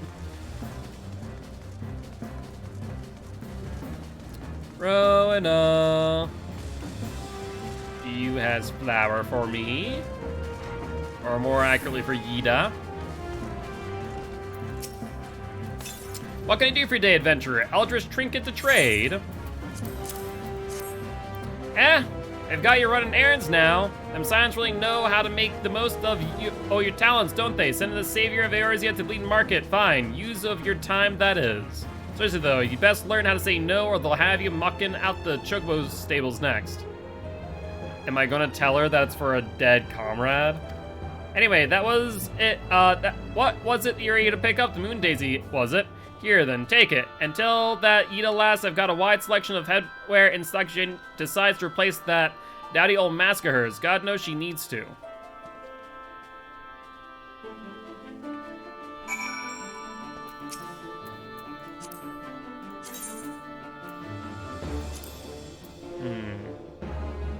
There's a...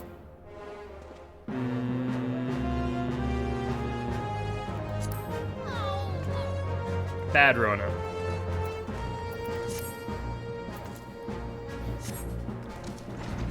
And this, friends, is a great example why you don't assume a person's intentions, or why they do things.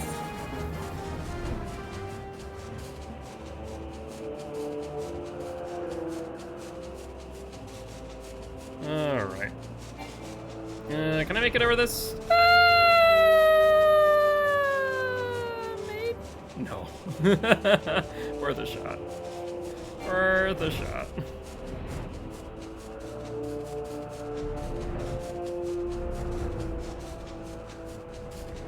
Always worth experimenting? Exactly. Eat up. Oop. Rona can be so annoying. She just will not take no for an answer. Every time I visit her, she insists I replace my visor with something more fashionable. When I tell her I like it just fine the way it is, she says again and then again and then again. It drives me crazy. What I meant to say is I really appreciate you doing this for me. So anyways, let's see it. Oh.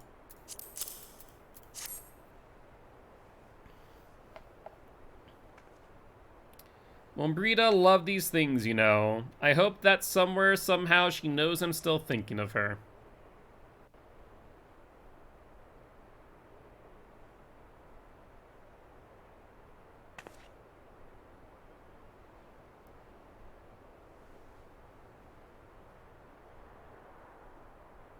I'll never forget you, Moon. None of us will.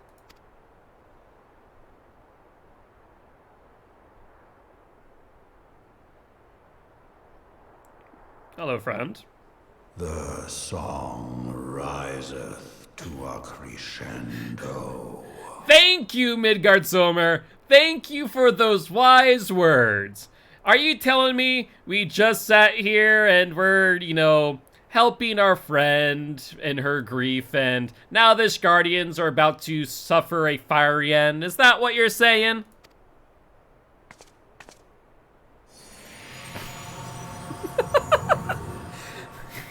You are a thing.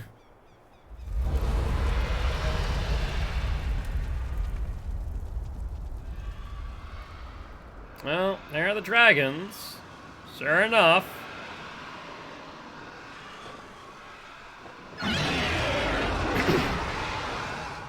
Is that what I think it is? Yup. Hello, can you hear me? We have received grave tidings from Ishgard. Pray return to the Rising Stones at once. Well, Alpha No finally decided to show back up. I thought for a second he was, like, captured or something of how much he was away.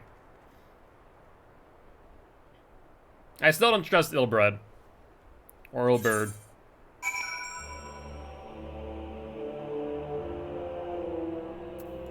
Alright, back to Rising Stone.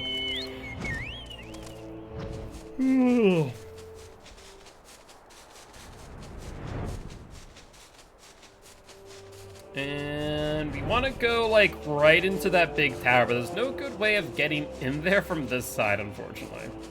I guess not that big tower, it's the building right there, though. We're really gonna go up and over.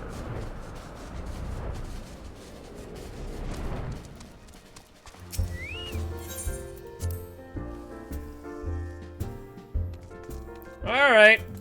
How many dragons do I need to slay? All of them, right? I mean, you'd think that the dragon god, who's now my godly benefactor, would probably want me not to kill the dragons? My apologies for the interruption. I was deeply saddened to learn of Marita's passing. Her loss will be sorely felt. Alas, recent developments in Ishgard leave us with little time to mourn. The envoy from Korthus will soon arrive, and we must hasten to hear her report.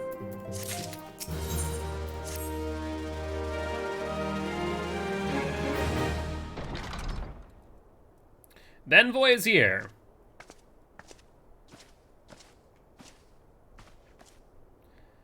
I thank you for receiving me at such short notice. Time is of the essence, so would forego the usual pleasantries if I may. Certainly, you come with news of the Dravanians. Aye, the dragons have begun their attack in earnest. The first wave reached the Central Highlands a short while ago, and battle was joined soon thereafter. Sir Emmerich himself sailed forth with a contingent of temple knights and several companies of the noble house's finest. Though the beasts were ultimately forced into retreat, our victory, if such it may be called, came to at the cost of many of our own, too many. We will not withstand a second wave should the Dravanians renew their assault. You paint a grim picture, my lady. Is it reinforcements you seek, then? We do, though it pricks our pride. It is plain we cannot protect Ishgard with our ranks thus thinned by the Horde. Sir Emmerich would meet with you to discuss the possibilities of enlisting your aid. Very well, I should depart for Korthus at once. I must warn you, however, that the involvement of the Crystal Braves is by no means assured. Our commitment to quelling the unrest in Old Dom must take precedent. It is with such contingencies in mind that I must make another request. The Scions of Seventh Dawn are known for sharing close ties with all three of the grand companies of Eorzea. Would you consent to plead our case to their leaders?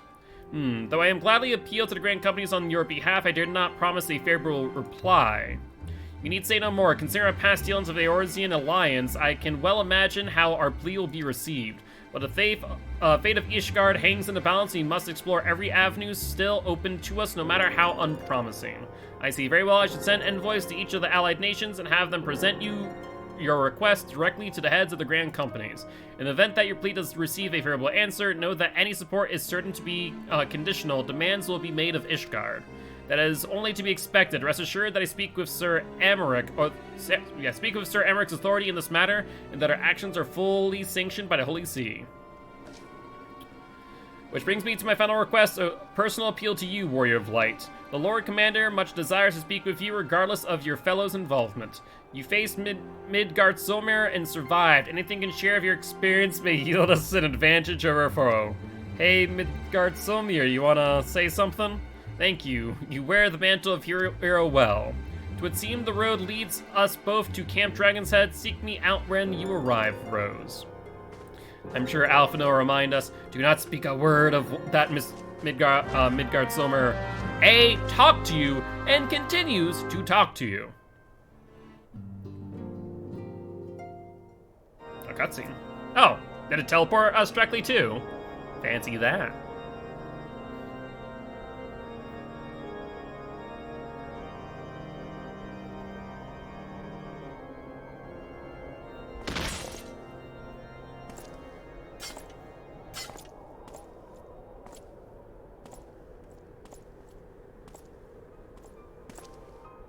Wait, what's going on here?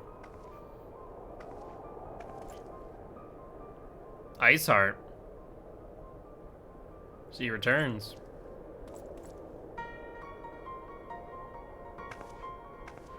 And is going to walk through the gates of the Holy See. Interesting.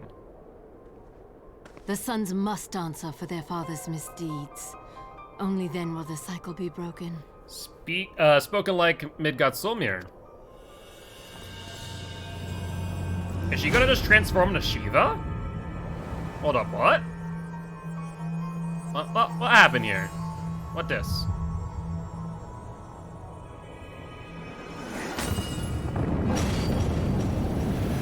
Oh no, she dispelled the entire freaking barrier.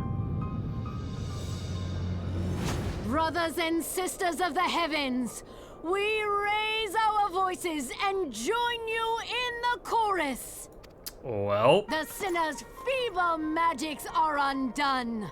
Come, claim your retribution.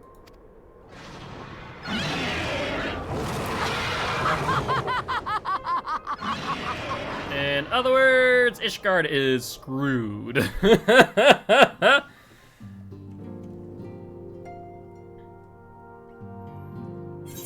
Alright, did not teleport me to Camp Dragonhead. I would not be that lucky. Instead, I have to spend 220 gil. How shall I ever recover from my 1.6 million? So, still not enough to, how shall I say, buy a house. That also probably won't happen for a while, to be fair, so I shouldn't have to worry about that. It seems I was the swifter, Rose. You two, however, have arrived with time to spare, for our host has yet to make an appearance. The murmuring about camp tell of some matter of trouble at the gates of judgment. In the Lord Commander's absence, I suggest we visit the place and find out what is afoot. Death, destruction, ruin. I think that will summarize it.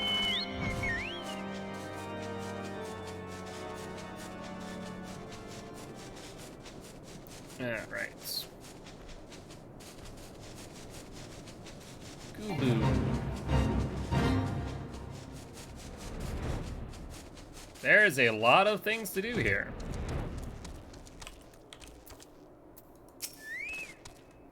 The gates of judgment are much more than mere doors. They are the outmost layer of Ishgard's magical wards. And if our first line of defense could be so easily shattered.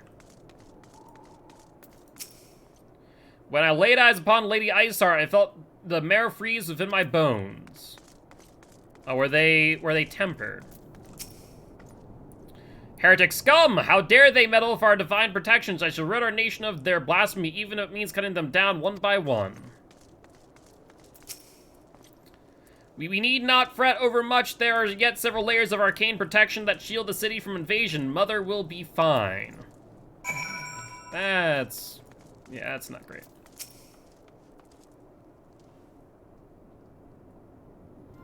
It would seem the heretic struck the first and most telling blow against Ishgard.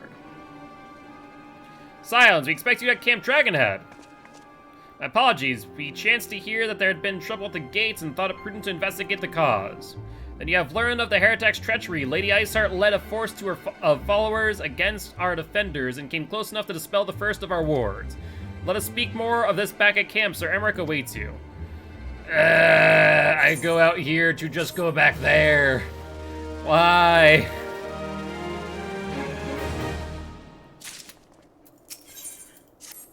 Lady Iceheart has grown bold indeed if she would risk direct action against the city. Come, let us do as we were bid and return to Camp Dragonhead.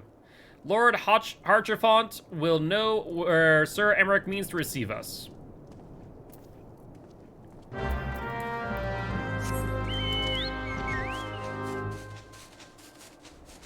And we fly back.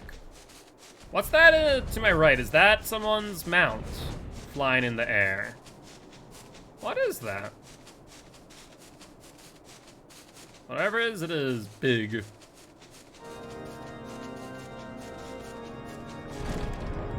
Oh, Ixalis. Tis reassuring indeed to behold the countenance of a friend whose once homeland teeters upon the very brink of disaster. You can't fly? Gotcha. The single misstep could send us plunging to the abyss. Your heroic presence stokes the flames of courage within my heart. Ah, but you did not come to Dragonhead to listen to my prattling. The Lord Commander has arrived and would treat with you in the intricacy. Or intercessory. There we go. Alright. Back here we go. Please, madam, shall I show you inside? Yes. Yes, you shall.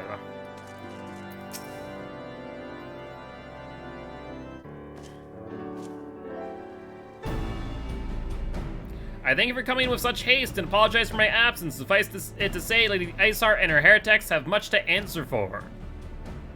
Yes, we are but recently returned from the Gates of Judgment ourselves. Given the circumstances, we quite understand if you would prefer to postpone our appointed audience.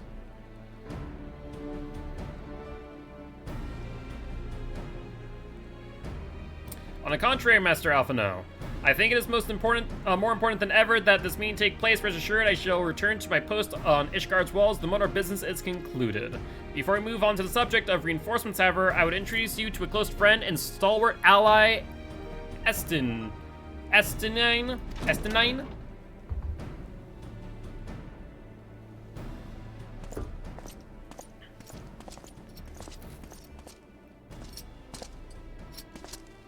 You wear blades on your thighs, ankles, calves. A dragoon. Do I have the dragoon class unlocked already? They present you Ishgard's Azure Dragoon. An impressive title, though I confess I know precious little of the Order of Dragoons. My bits are for when they're being eaten by dragons, you know. If you're gonna be eating, you might as well make it hard to swallow. They're formidable warriors all, yet even amongst such masters of the lance, Estinine is without equal. He, out of all the warriors of Ishgard, was chosen to wield the power of dragons, and may thus contend with any Dravanian. You flatter me overmuch, Lord Commander. You might have at least unlocked Lancer, which turns into Dragoon. I think you're right. So you are the venturer of whom they spoke. I see why my blood fair sang in anticipation of our meeting. Well, now that we have all been introduced, let us proceed to the matter at hand. I would share with you what we have learned of Iceheart's design, as confessed by the heretics taken captive after the assault on the gates. It would seem the Lady Iceheart and the Dravanians share a common goal, the recollection of Nidhogg's stolen eye. Nidhogg, one of the 7 great worms. His name features prominently in our nation's history, though once defeated by the hero Haldrath, the beast is said to have terrorized Korthus since Ishgard's founding. They coded the game so that if you become a Dragoon and met Einstein during a questline, he'll acknowledge you. That's kind of cool. Aye, many are the scars of our walls bear from Nidhogg's relentless efforts to raise the city. The trophy Haldrath, plucked from the bested worm's skull, known simply as the Eye. It is a treasured relic of Ishgard and one possessed of untold power. Should it ever be returned to Nidhogg, the dreaded creature would be restored to the height of his strength, and then no wall or ward we could erect would be stout enough to deny him. My vengeful son hath waged war against Ishgard for 1,000 years. No mortal mind could comprehend the depths of his rancor. Thanks, Midgard Somer. At least you did actually provide some interesting facts there. The eye itself is secreted deep within the vault. It is kept under heavy guard, surrounded at all times by men and women who have proven their loyalty to the Holy See. But those stout walls and sharp blades may suffice to discourage the heretics. The dragons are another matter. They are individuals within the Dravian horde, whom an entire company of knights would labor to repel, to say nothing of Nidhogg himself. Nor does age rob them of their strength, though the endless march of years the dragons endure, patient, calculating, inexorable. You must understand, these creatures do not share our perception of time. And that is essentially true of the great worms, especially true of the great worms. They who spend centuries in slumber only to wake and resume their campaign as if mere hours had passed. You don't say. It's been 20 years since Nidhogg last darkened our skies, 20 years for him to gather his strength and for us to bolster our defenses, and now, just as he seemed primed to return, heretics strike at the gates. You believe that Lady Iceheart is in league with the creature, then? Of that we cannot be certain, though we know the heretics covet the eye. We have been unable to determine their plans for it. Such questions of society must needs to address the ragged hold their mistress has seen fit to render in Ishgard's protections. 'Tis a weakness the Dravanians are not like to leave untested. So it would seem, you have described your plight in admirable detail, Lord Commander. I cannot help but wonder at your candor why share such sensitive information with us. I shall speak plainly. Our plane. Ishgard has need of allies and would have you bolster our front lines in readiness for the coming battle against the dragons. This much I expect, unlike our arrangement concerning the Keeper of the Lake, however. Only you stand to benefit from our assistance in this matter. I fail to see why we should intervene in a conflict which concerns only Ishgard and Dravanya. How the turns have tabled. When the Orison Alliance requested Ishgard's assistance during Operation Archon, you refused us. Does not seem grossly unjust to demand that now we risk our lives in your private war. I make no attempt to defend my country's conduct. I only ask that you consider what would follow were Ishgard to fall. I mean, the same could be said for the Orisian Alliance against the Garleans and the Ultima weapon. Having razed our city to the ground, the Horde would have little cause to linger, and most would return to the lairs in Dravanya. Soon thereafter, the ruins of Korthus would be buried in snow, and the land would become the sole providence of beasts and beastmen. Until Garland's arrival, that is, for you may be certain that the Empire would not hesitate to claim Korthus. They would not even have to draw steel. Yup. Imperial Providence sharing a border of Mordona. 7 hells. A hostage situation, you see. Very well, we will assist you in repelling the dragons. The roar of a great worm may have shaken the firmament, but we of Eorzea will not abandon our Ishgardian brothers to face the coming horde alone. Nor did I ever think you would, now upon the matter of the roar. Allow me, Sir Emmerich. Through the power of the Eye, I have become the vessel of Nidhogg's strength. His essence has stolen into my very blood. Fear not, I am in full control of my faculties, I assure you, and the Eye itself is of no relevance to this tale. It is not essential that I bear it with me wherever so I go. A lingering influence does, however, allow me to hear Nidhogg's voice. The worm who roared? Was Nidhogg, aye. He means to hurl his horde against Danifen's collar and shatter the remaining wards that protect the city. There can be no doubt the worm has summoned his minions to war.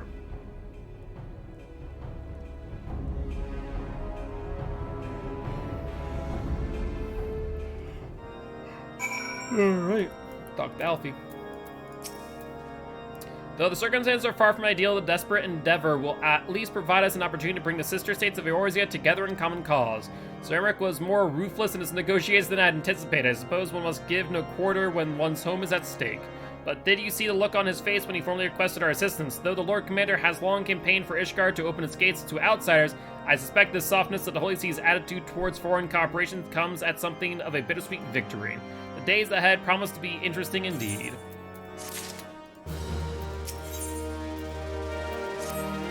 If we are to aid the Ishgardians in this war of theirs, preparations will have to be made, and soon. Before proceeding, however, we must needs to return to the Rising Stone and make a report to Menphilia.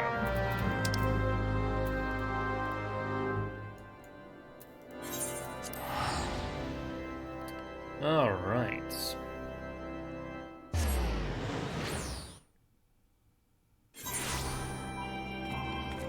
So here's a question, as though I'm not close to 90, I'm definitely up there in level. If I were to get to, let's say, 90, or wherever, if I were to, let's say, complete a mission and then switch over to whatever, it would give all that to the class or job that I am in the moment, correct? If so, that will prove useful.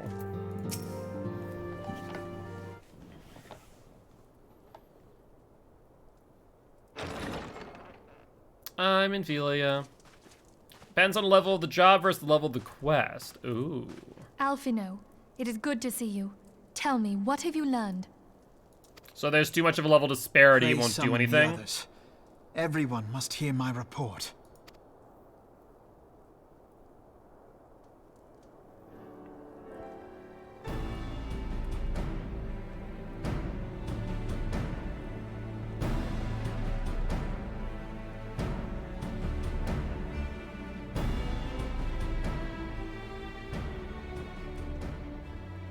So this was all but a taste of what's to come.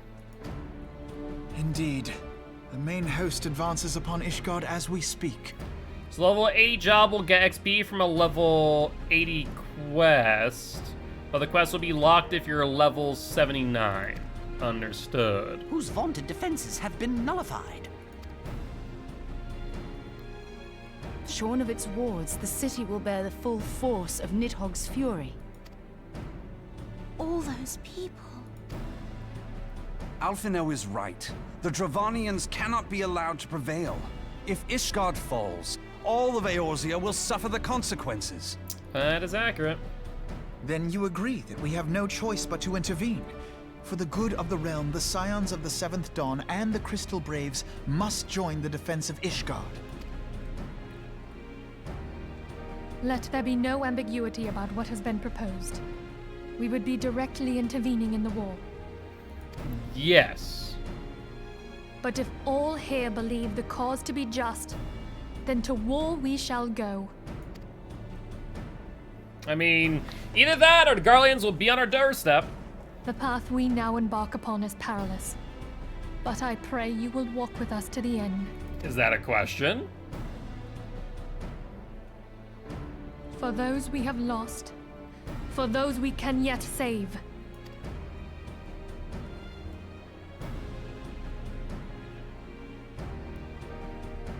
Then it is settled. I shall inform the Council of our intentions and request that they contribute their own forces to the defense of Ishgard.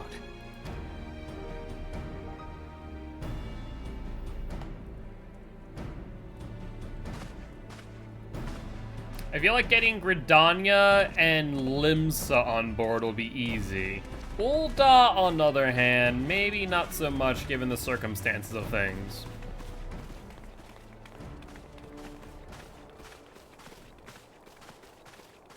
Little bird.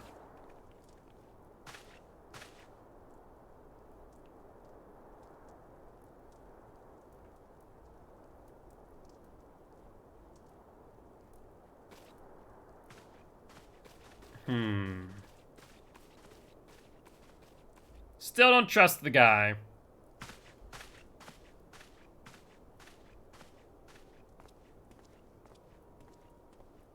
Still don't trust the guy.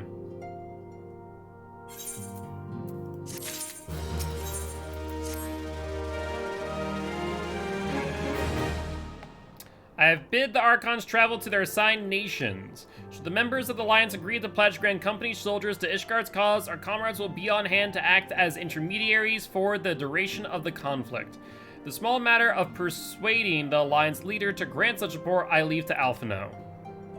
For you, my friend, a different task awaits. I would have you reach out to your fellow adventurers and gather what allies you may for the coming siege. I'd also have you consider the matter of your own security. Revenant's Toll is but a short flight from the snowfields of Korthus, and it is not unimaginable that the fighting might spill across the borders. Pray brief Slaftborn of the brewing conflict and discuss potential contingencies. The frontier settlers must be prepared for aught that might wing its way over our walls. I only hope that such precautions prove unnecessary. Before you leave, might I suggest that you have Tataru accompany you. She has a talent for administration and a firm grasp on the particular challenges we may encounter. Alright, let's pick up Tataru, quite literally, as she is tiny, and then go make our way to Slaftborn. You know, we can just do what Roban does, right? And put Tataru on our shoulder like a parrot. I love that scene. It's hysterical. Hi, Tataru. Well, do you want to be my parrot for the day? We are rather close to Korthus, aren't we? We best see to our own defenses and take stock of our supplies. Oh, and we'll also need to have beds and bandages laid out just in case. So far, that has been everyone's favorite scene. A good receptionist is ready for any eventuality. Let's go, Rose. I have 101 things to discuss with Slaftborn. I mean, you have to admit, it's freaking great. Freaking Nanamo the parrot. Screw Nanamo the Lalafell. Nanamo the parrot. Sultana of Ul'dah.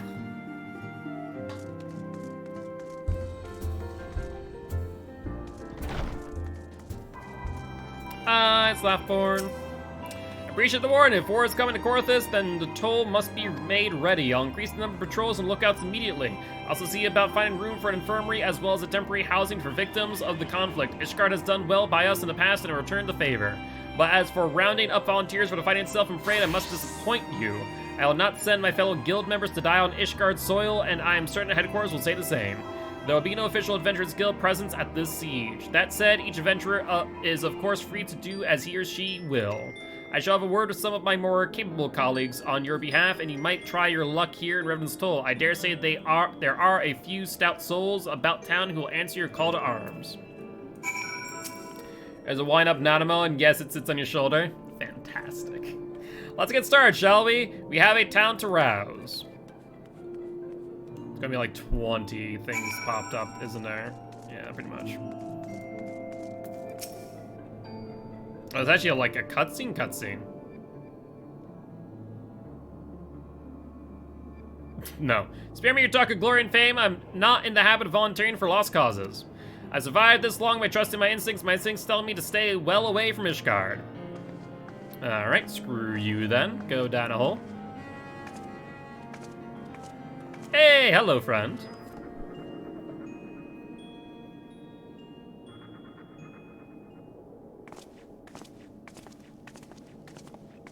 Speaking in the shadows, are we? Ishgard sounds like she's in the right mess, but that ain't what I wanted to talk to you about. I need ye to cast your mind back to the scuffle with the Empire out of the processing plant. A lad from Little Alamigo by the name of Wilred was there with the Fourth that day, and I want to know if you've seen him since, have ye? Wasn't he... Wilred? No. I don't think so. God's damn it, I feared as much. No one's blade seen him. It's like the ground opened up and swallowed him whole.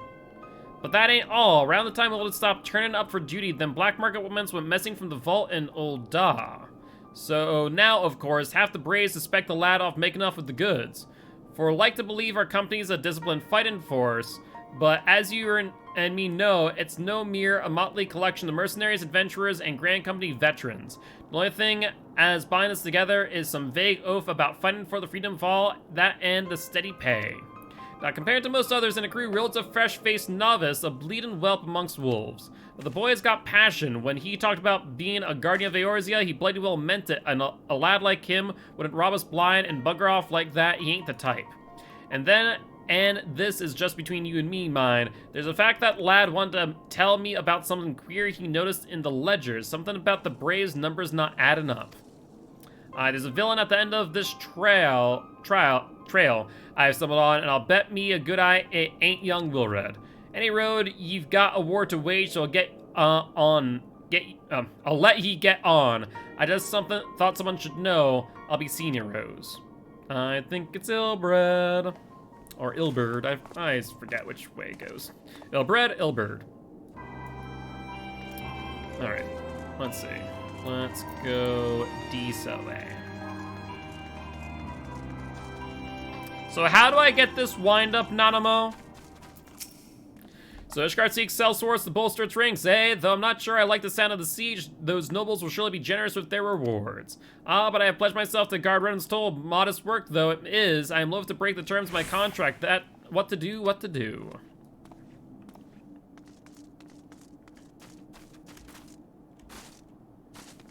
Alright. Apparently this person is up, so let's do this then. Hi, friend. Sell me blade to Ishgardians. Well, them dragons are a fearsome lot, but I'd lay me a fair share if the coin was good. I've worked for one of them nights before, you know, watched me like a bloody hawk you did, still I put up with the, if worse than that, for heavy purse. Should be achievement guy over in Old Gridania. I'll have to take a look. We're gonna ask here. Volunteer my service in defense of Ishgard, I think not.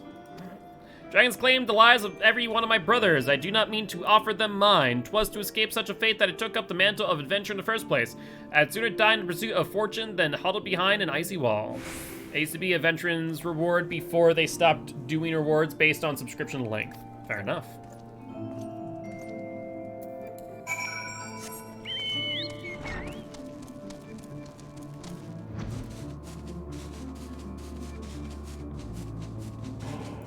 Hi, Tataru. There you are, Rose. So, did you sway any hearts? A couple. 1 or 2, eh? Well, add to mine that makes 3 or 4, not including Slaftborn's friends. You won't have the largest company in the army, but I'd say one Redenstol veteran is worth a dozen Clankin knights at least. Oh, I've been so caught up with recruiting I almost forgot there's been word from Alphino. Apparently the Alliance leaders are convening in Old Da to discuss Ishgard's plight, and they've requested your presence, as usual. Anyway, you best make your way to Old Da or you'll be late. Alphino said that he would meet you on the Royal Promenade. Alright. Well, we're gonna try and finish this quest line. We'll see if we're able to before our time is up for the night.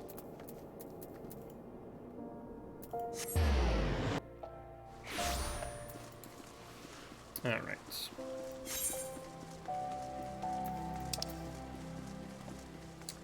Alfie. I got it. There. You're all the way up here.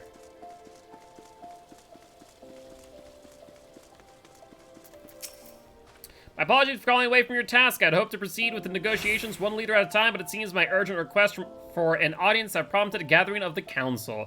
Need to say I felt obliged to attend. The Alliance leaders are already seated within. Let us join them, shall we?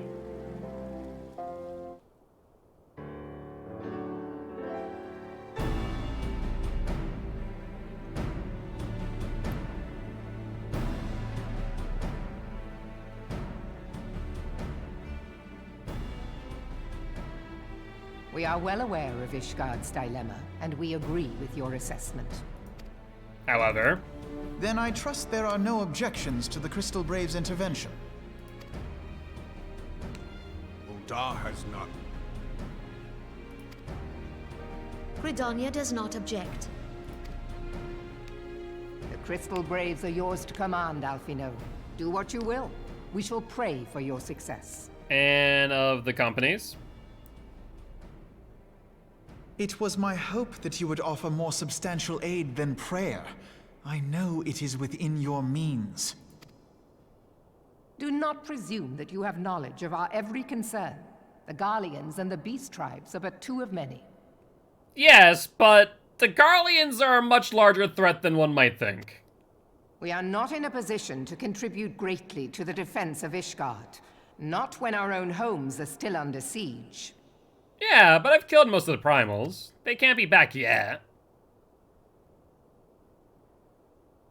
Raban especially cannot We afford dare not much. leave our interests in Cartano undefended as well. Telegi Adalegi and his ilk would seize control of the territories in our absence. Yeah, that is a problem, given that Omega sits there. The enemy is at their gates, and you would cower behind yours?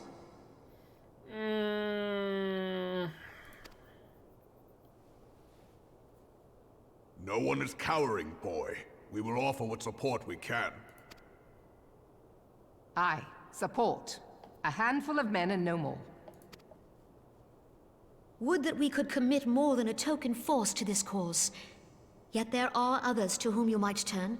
The free companies ever want for work. Ah, yes. The free companies. They're not like to turn you down. I beg your pardon?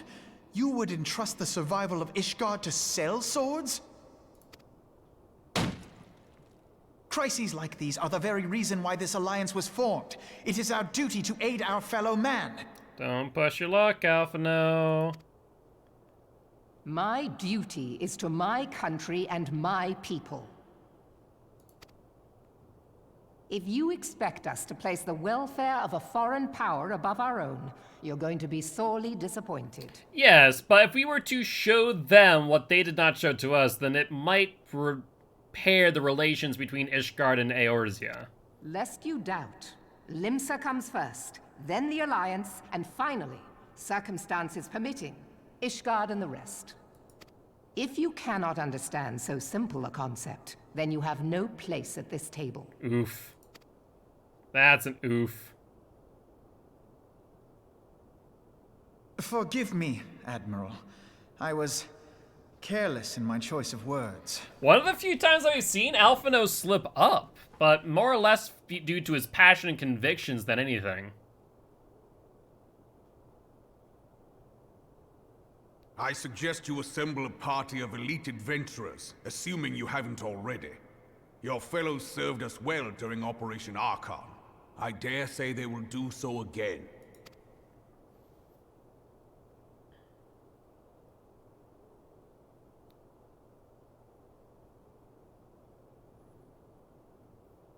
If I may, Your Grace, I wish to propose a redistribution of forces. If we entrust the security of Uldar to the Brass Blades for a time, we can dispatch a larger force to Ishgard.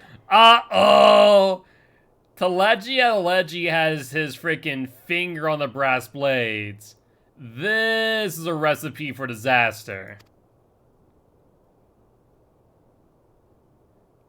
This... Your Grace?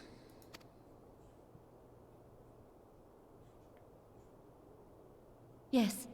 Yes, of course. Do what you will. Nanamo seems a bit despondent.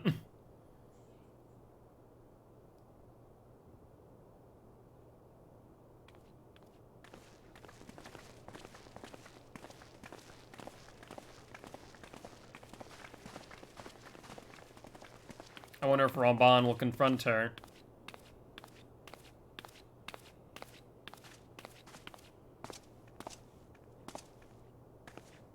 Is Her Grace not feeling well? To the best of my knowledge, Her Grace is in perfect health. Physically, maybe not mentally. Carry on.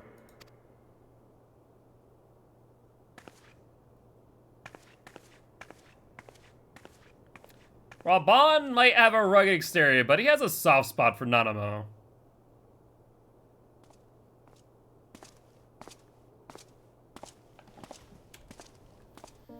Alright.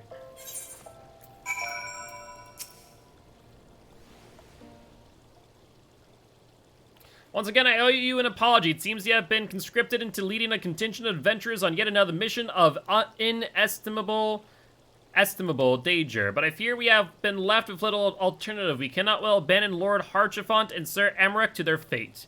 You must abide by the Council's decision, as short-sighted as it is, and strive to fulfill our roles as Eorzean's guardians. Captain Ilberd, what news? Ilbred. The assault is begun! We have but this moment concluded our audience with the Alliance's leader. Move our forces in position. Your unit will join House Durandare at the Steel Vigil. Man the cannons alongside the knights and thin the Dravian horde ere they descend upon Ishgard. I will join you as soon as I'm able. Well then. Rose, I'd have you and your adventurer allies bolster defenses at the steps of fate. Report first to Sir Marceliane at the Gates of Judgment, and he will direct you to where you are needed most. May the gods grant us victory.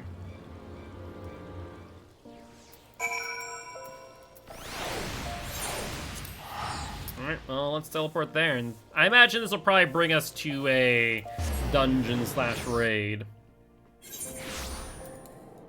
And unfortunately, I don't think we're gonna be able to do it tonight, but we'll have to do it on Saturday, which is fitting, as that'll be our last Saturday for about 2 months of us playing some Final Fantasy. But we'll still be doing it every Wednesday, nonetheless.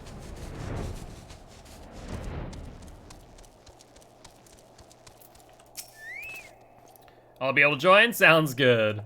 You are the appointed captain of Sellsword contingent, then welcome. There is no shortage of blade work to be done. As you speak, the Dravanian skirmishing parties are harrying positions across the Central Highlands.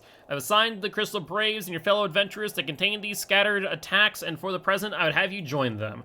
This is, of course, merely a precursor to the assault on Ishgard proper. The Willy Serpents seek to divide and confuse our forces, but we will not be so easily drawn out of position.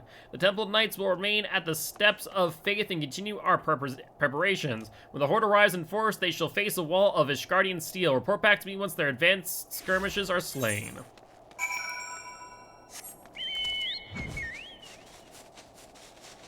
This is a long quest line.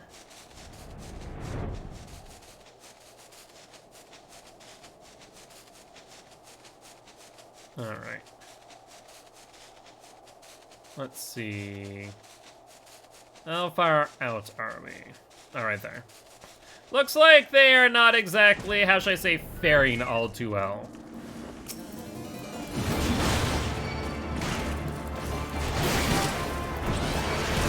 Alright, let's do this.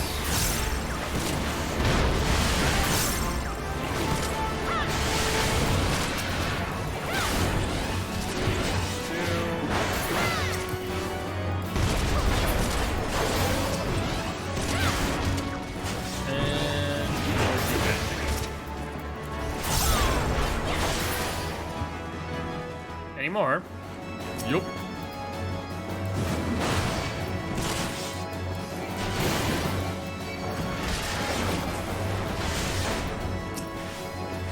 Unfortunately, using Steel Cyclone on less than 3 is not ideal, but it is what it is.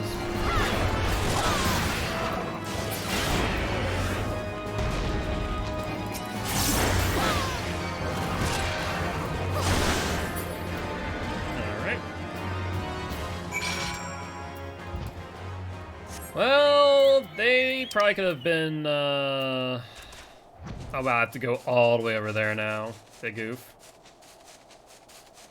I wonder if I can fly past this area, though? I guess I can. At least it would appear that way.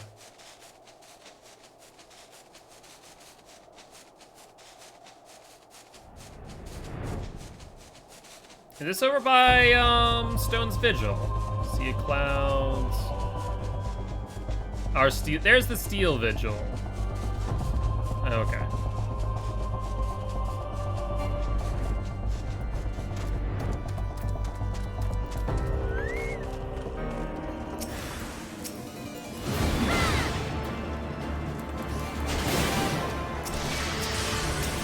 Alright, let's back you.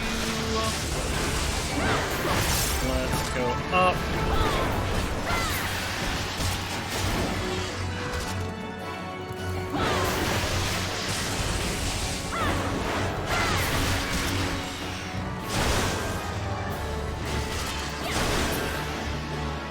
What's next? Or you say? Where's the other one?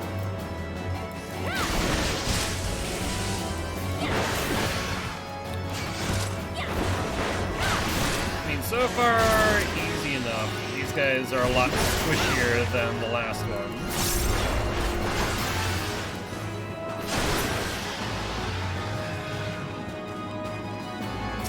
Horde Commander! Alright, let's see what you can do. I stun you. Doesn't... Oh yeah, I kinda can. Look at that.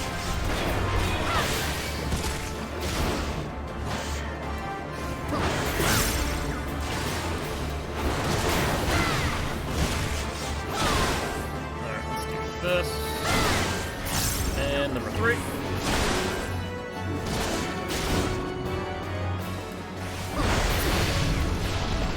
Good stuff.